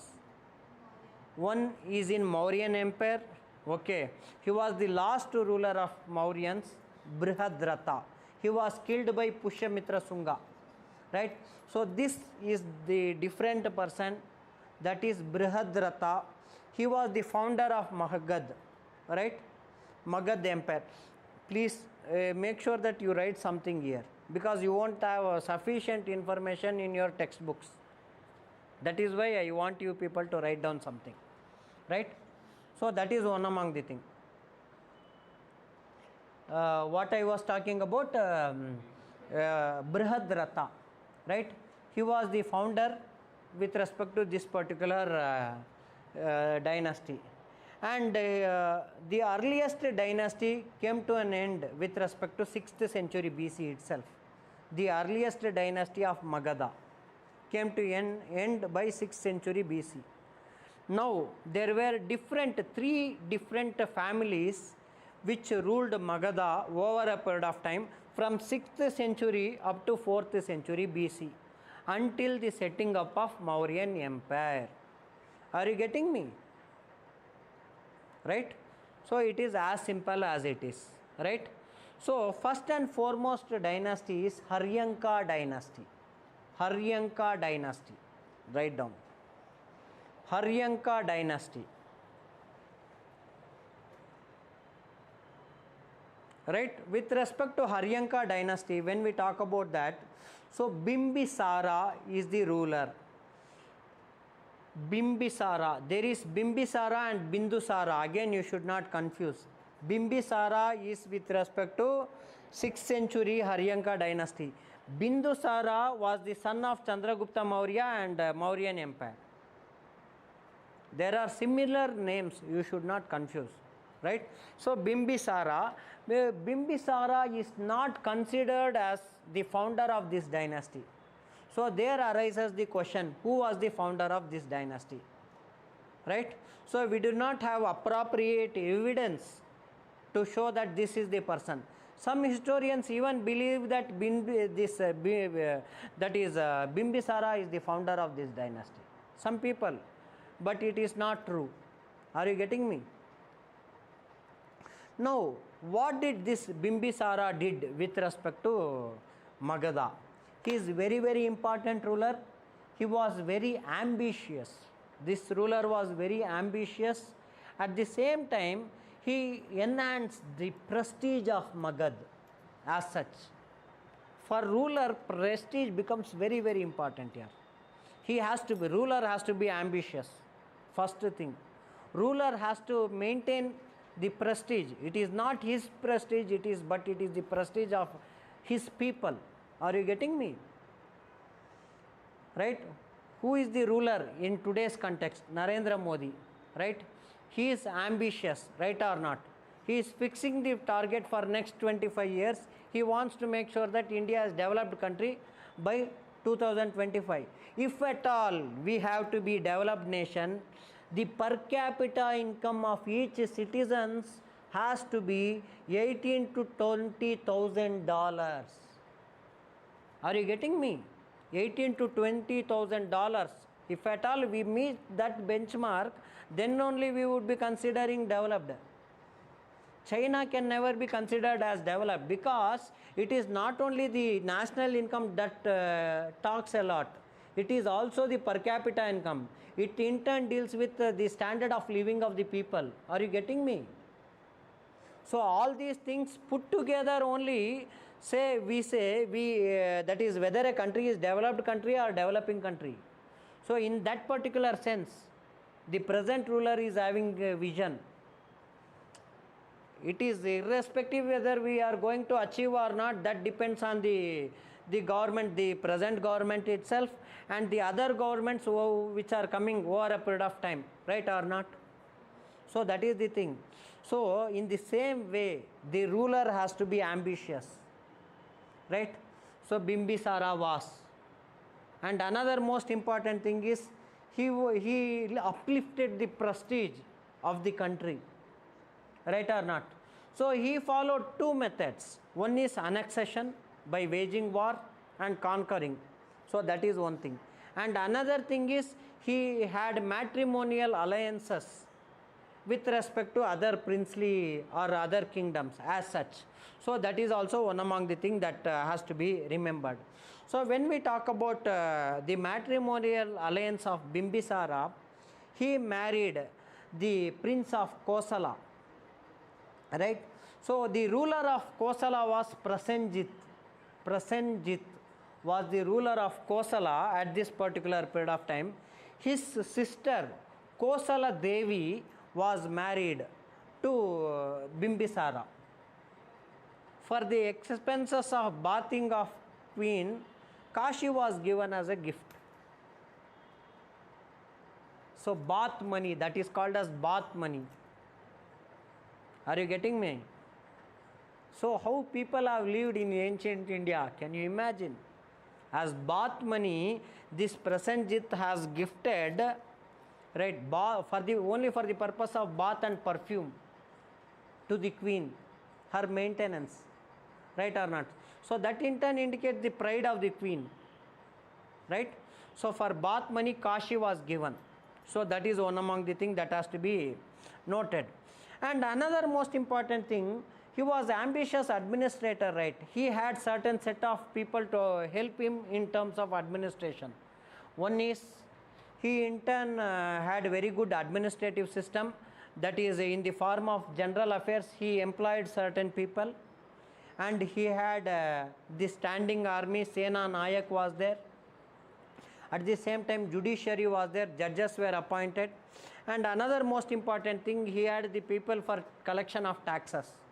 So all these things made him very effective. And he used to punish people severely for certain things that they do. Especially the punishments were beheading, cutting of head, breaking of ribs. Are you getting me? Breaking of ribs and cutting of tongue. So all these were the punishment that were given to the people. They were imprisoned for lifetime. So that is also one among the things. And another, whatever the other things with respect to the religion of this person, that is Bimbisara, right? It is said in Buddhist texts that this person gave bamboo plantation in Rajagriha for Buddhist Sangha. He planted bamboo plant in Buddhist Sangha. And it in turn indicates what? He was the follower of Buddhism. He patronized Buddhism, some people say. At the same time, there were other people, other historians who says that he was follower of all the three religions, Buddhism, Jainism and Hinduism, right? So that was the basic aspect with respect to this person, that is Bimbisara. Next one is Ajata Shatru. What do you mean by Ajata Shatru? Huh? The meaning of Ajata Shatru. There are certain names in history. It has its own meaning. Ajata Shatru. Enemy is enemy. Father of all enemies. That is what it intends. Shatru, Shatru ka Shatru. Villain's villain. In today's scenario, we get many of the dialogues, right? So that is what Ajata Shatru. Are you getting me? He was that powerful. Ajata Shatru, when we talk about Ajata Shatru, the entire Magadha went into its zenith, highest power under him, Ajata Shatru, under the Ajata Shatru's leadership. And when we talk about other aspects, he was also the person who was following his father's footstep. Matrimonial alliance was there. At the same time, he also used to wage war and annex kingdoms. So that is one among the things. At that time, what happened was, After the death of Kosala Devi, who is he? His mother. Who is she? Kosala Devi was the mother of Ajatashatru, and that is Bimbisara. Kashi was taken back by Prasenjit. At that time he got into fight with Kashi. This person got into fight with Kashi. That is his maternal uncle. Right, Prasenjit was his maternal uncle. He got into fight with him. After that, what he did was, he gave his daughter. Prasenjit gave his daughter. Her name is Vajira. Vajira, the prince of Kosala, was married to Ajatashatru. Right, so this is one among the thing. So again, Kashi was got back by him. So that is one among the thing. And at his time, there were 18 Ganas. What do you mean by Gana?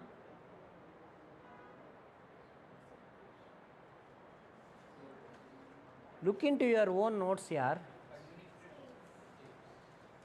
Republican states were called as Ganas, right?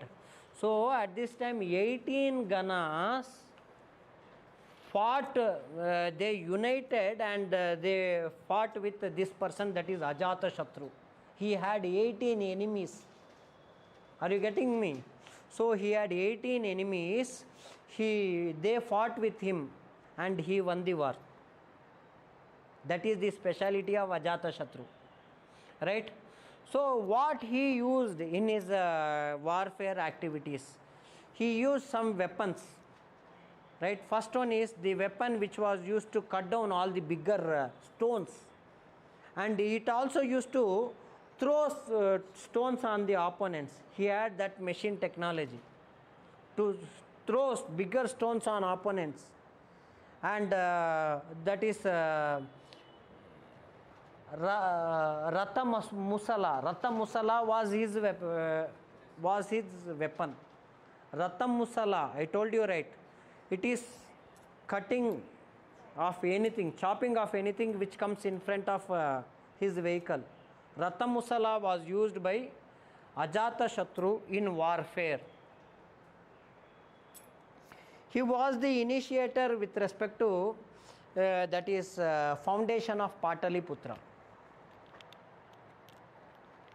He was the mastermind behind the foundation of Pataliputra. So all these are the things which are related to Ajatashatru.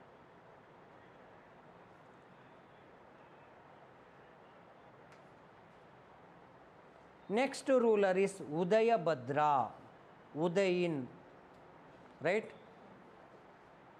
Udyain or Udayabhadra. All these information are there, right? You won't get anywhere.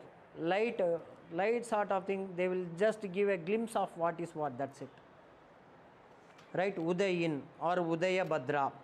Right, he was, again when we talk about Haryanka dynasty, it is also called as the dynasty of Pitruhatna.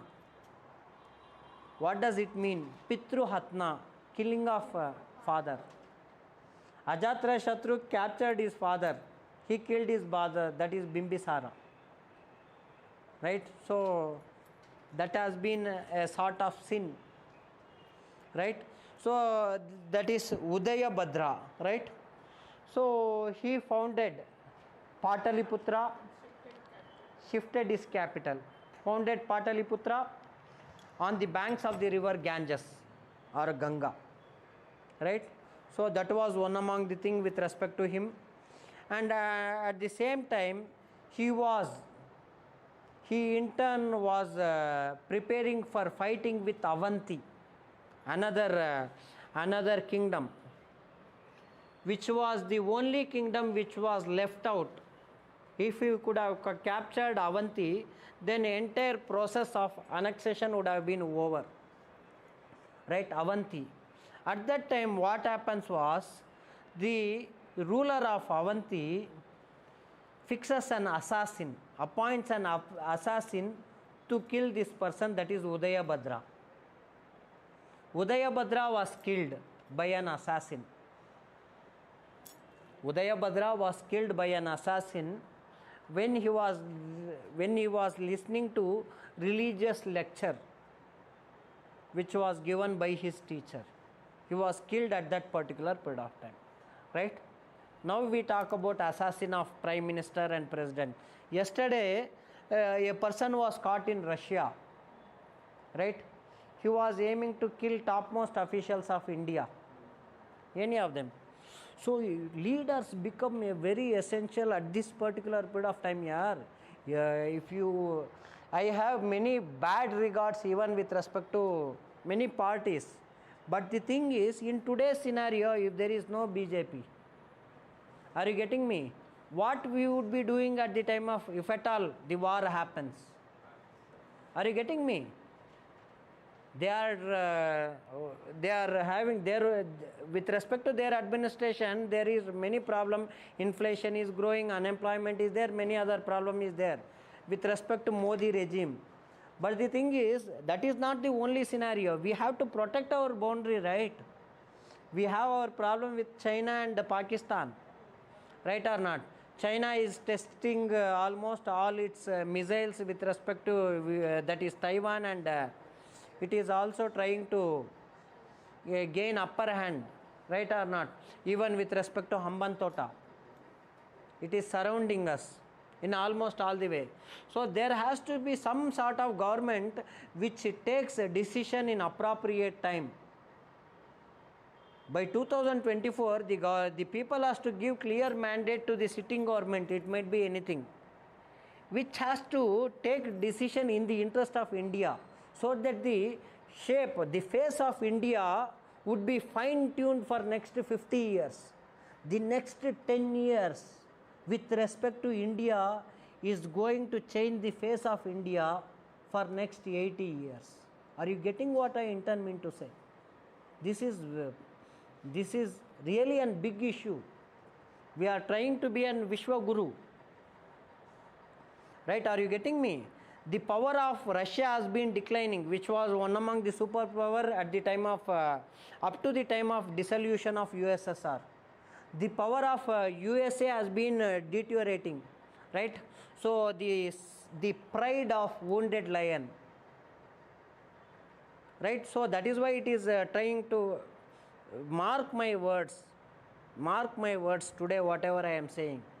The third world war is going to begin, because it is not that the person who is sitting in US as the president of USA, you might think him he is having different mindset, but he is more dangerous than the person Donald Trump. He can go for war. It is not the same strategy that he had applied in Ukraine. That is what he is going to follow. It is not the thing.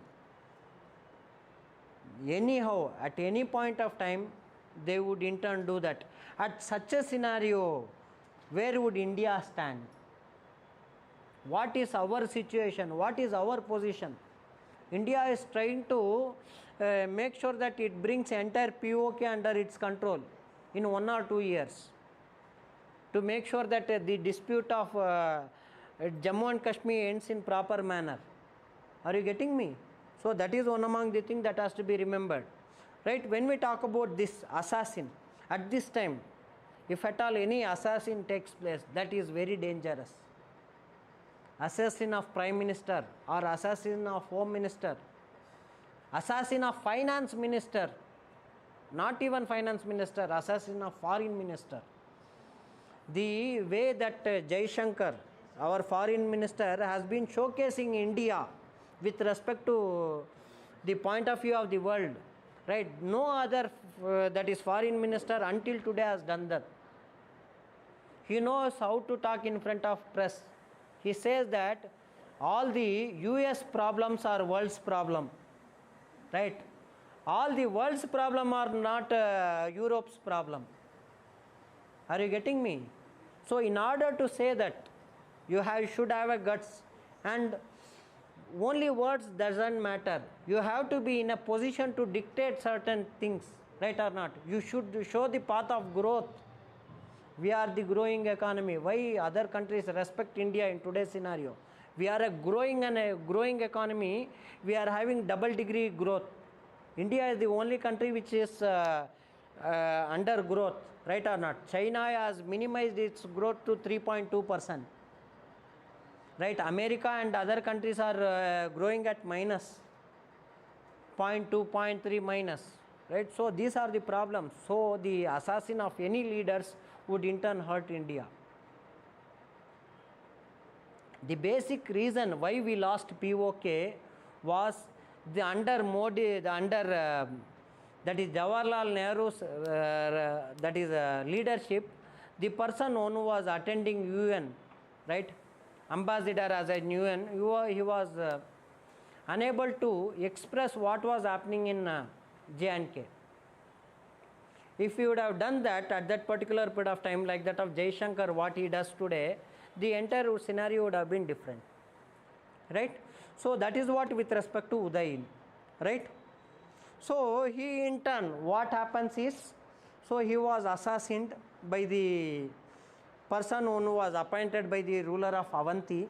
So that is one among the things. After him, he was having many sons, but they were unsuccessful. They were not as successful as that of his father and grandfather. At that period of time, what happens? The people select a minister from this Haryanka dynasty and make him as a king. He was called as Shishunaga. The people elects. It is monarchy. Are you getting me? Magda is the Magdan empire follows monarchy. But at this particular period of time, people elect a person who was minister and make him as a king. So that is what setting up of Shishunaga dynasty. Shishunaga dynasty. And when we talk about this particular dynasty, Shishunaga dynasty, he was Amatya. Amatya in turn refers to Shishunaga was Amatya. Amatya in turn refers to commander-in-chief, right? Army head, minister, right? He was a minister, right? So he was appointed by people as the head of Magadha. He in turn was very good and he waged war with Avanti and he destroyed Avanti. So that is one among the things that has to be remembered. He defeated Avanti, Vatsa, Kosala as well as and annexed all these territories. Right? Magadha became again powerful under him. Next, after him, Kala Shoka. Kala Shoka is not Ashoka. Kala Shoka. Kala Shoka. Kala Shoka in turn refers to, right? So what is Kala Shoka? Kala Shoka was the next ruler. He was the son of this person, that is Shishunaga. Under him, second Buddhist summit was held. We talk about Buddhism, we talk about Jainism, right? I am talking about 6th century and other aspects. When we talk about Buddhism, we have to talk about art and architecture and different sects of Buddhism, everything, right? So with respect to this particular aspect, that is Kala Shoka, he was the person under him, second Buddhist summit was held, right? Second Buddhist summit was held. So that is one among the things that has to be remembered.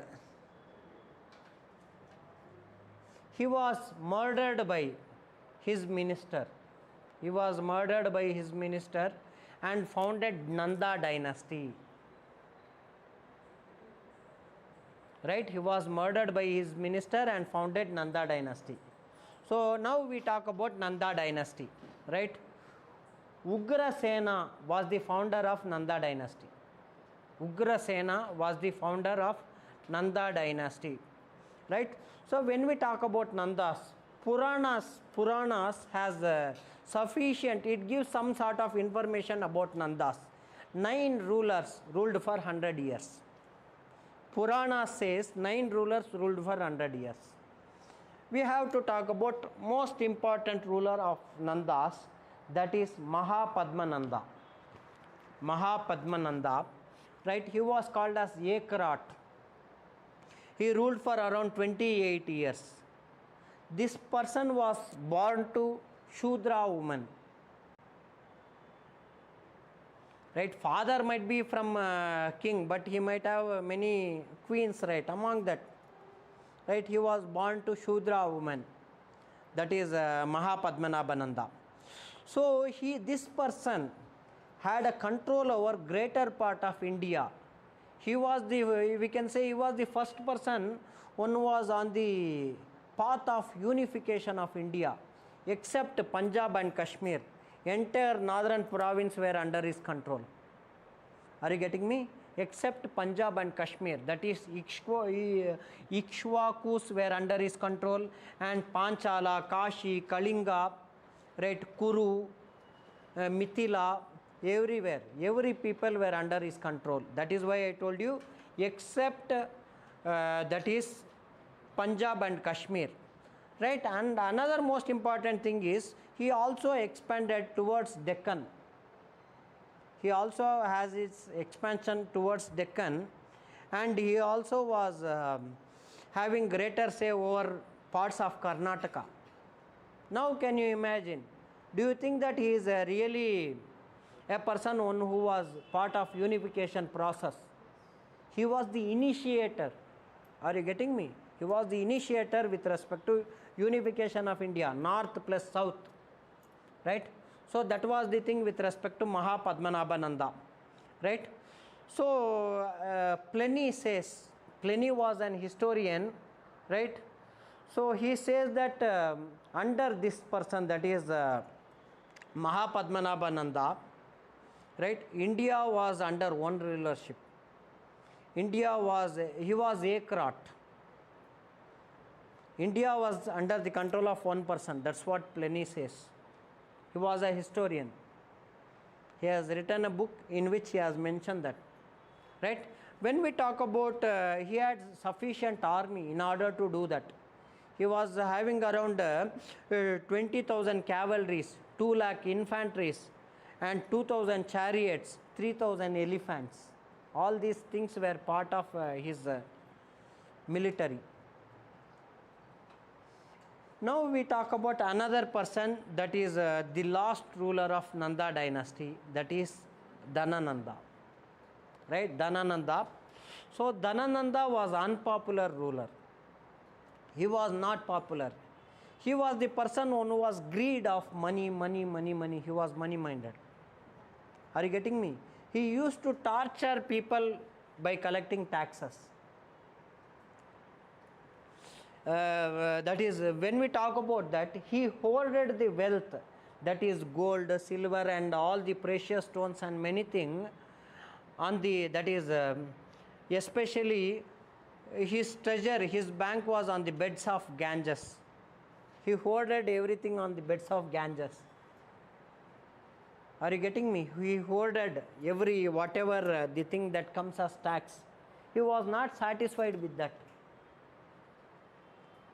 right. So there is a book called, that is Kathas, Kathas Sarita Sagar, Katha Sarita Sagar, which in turn mentions this Dhanananda had around 990 million pieces of gold.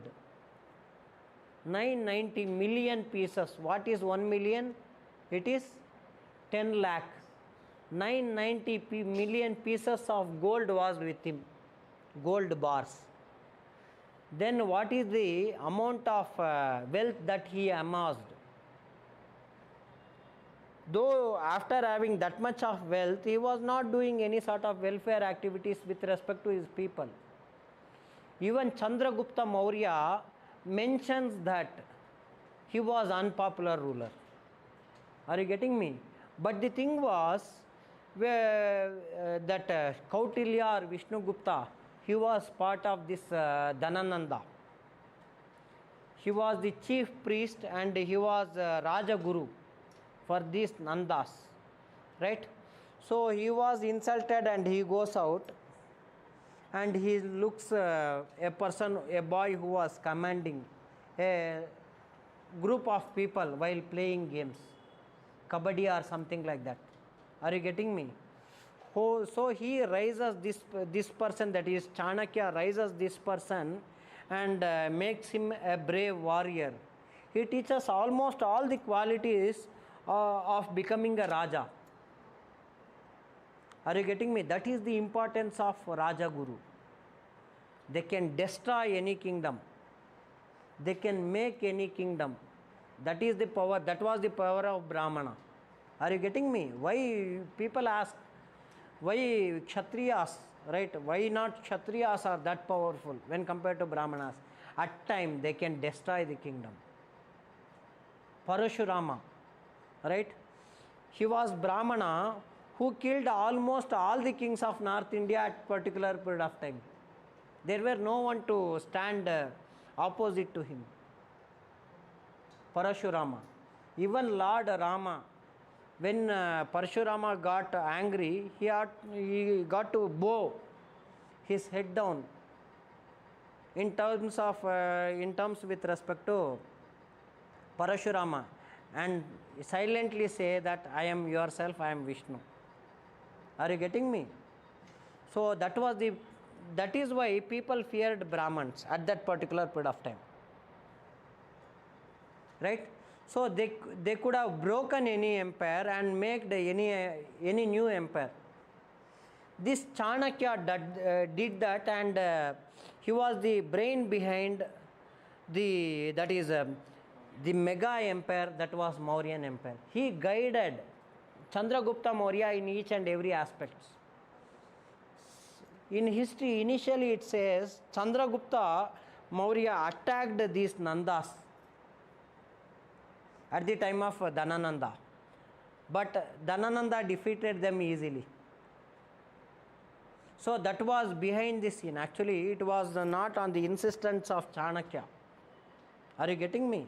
So Chanakya, without secret operation, it was such as like that of secret operation which this person made, and he got defeated. He came out.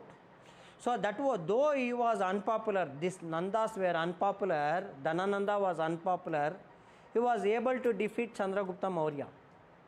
Then what he does is, with the guidance of Chanakya, he conquers northwestern portion, that is Gandhara region, from Indo-Greeks, and then he defeats Seleucus Nicator and comes back with their support, with matrimonial alliance.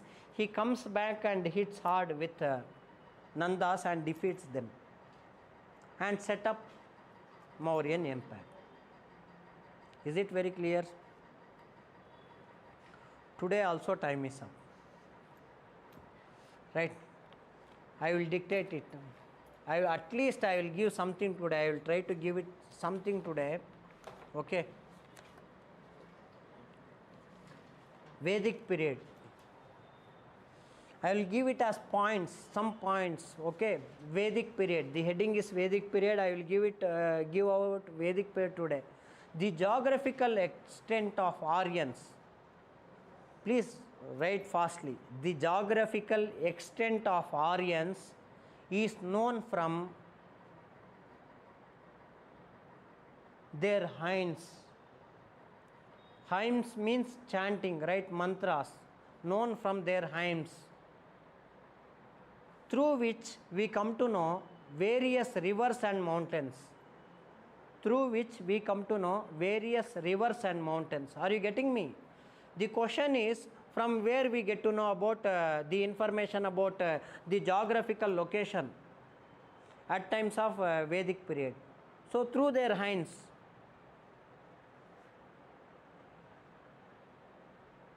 Right, when we the next point, Rigvedic period. In Rigvedic period, land was not the main form of property. In Rigvedic period, don't confuse. I am specific in Rigvedic period, not in later Vedic period. In Rigvedic period, land was not the form of property. Land was not considered as property. Third one, Aryan or Indo-Aryan denotes linguistic concept. Aryan or Indo-Aryan denotes linguistic concept. there would be an option: linguistic concept, ethnic concept, religious concept. 4 options would be given. The right answer is linguistic concept. Right? Purusha Suktam. Next point, Purusha Suktam, which is in which mandal? 10th mandal, right? 10th mandal of Rigveda mentions the term Shudra for the first time. Are you getting? So these are the questions that would be asked. Purusha Suktam. So you have Purusha Suktam talks about Shudras for the first time. Right? Next one. Point number 5. Anus, Druhyas, Druhyas, Druhyas, Druhyas, Bharatas, Yadavas, etc. were early Vedic tribes. There can be 4 options can be given. Which one is not an early Vedic tribe? In order to answer that, you need to understand who were early Vedic tribes. Right? So that is the thing. Later Vedic Aryans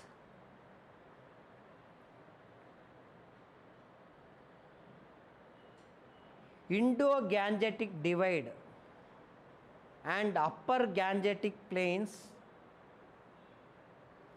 covers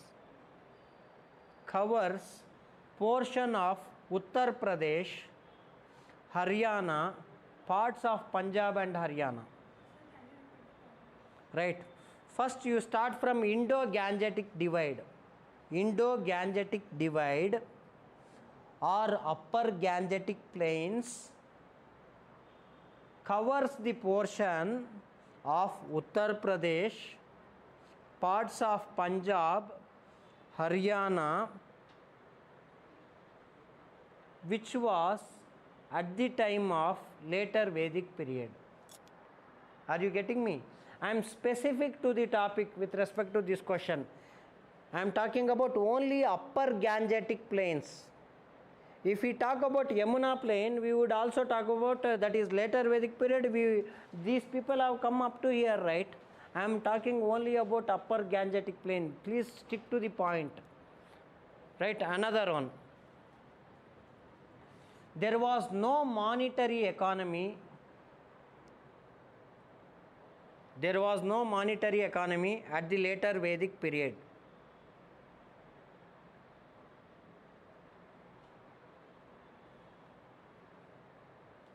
Kalpa. Kalpa is a Vedanga, which is the Anga from Veda, which is a part of Veda, right? I talked about different thing in last class. I gave you the notes, right? So Kalpa. Kalpa is a Vedanga which consists of Shratuta, S-R-A-U-T-A, Shrauta.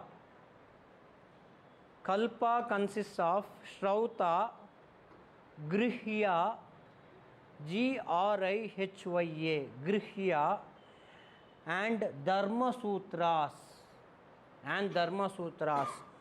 What are the things? Actually, the question is like this: which Anga consists of Srautaha, Grihya, and Dharma Sutras? This is your question. Which Vedanga? That is Kalpa Vedanga. People won't touch these areas. That is why I am touching. Right? And next one.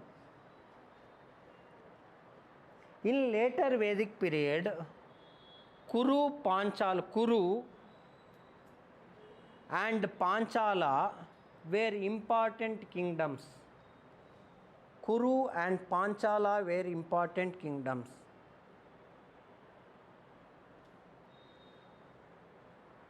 Right? Agriculture was very important activity in later Vedic period. Right? The first thing is, how do we come to know about this? right? We have to have certain source, right? So when we talk about that, Chandogya Upanishad talks about cereals. Which Upanishad talks about agriculture can be asked? Chandogya Upanishad, right? Chandogya Upanishad talks about agriculture, especially cereals, and Atharvana Veda talks about the rituals, the number of rituals in order to get good agriculture produce. Are you getting me? Atharvana Veda talks many things about agriculture, especially the ritual that has to be followed at the time of harvesting, before the time of harvesting, and at the time of cultivation, right? Chopping off. So that is one among the thing. Okay, other than that we'll see in the next class. I hope there is no doubt. Is there any doubts?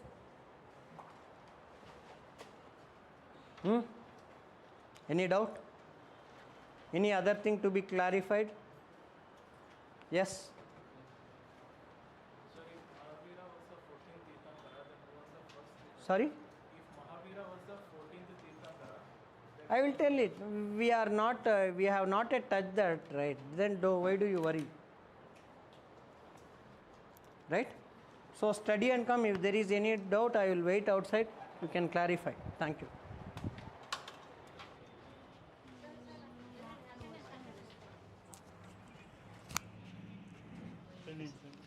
मेरे ले send madam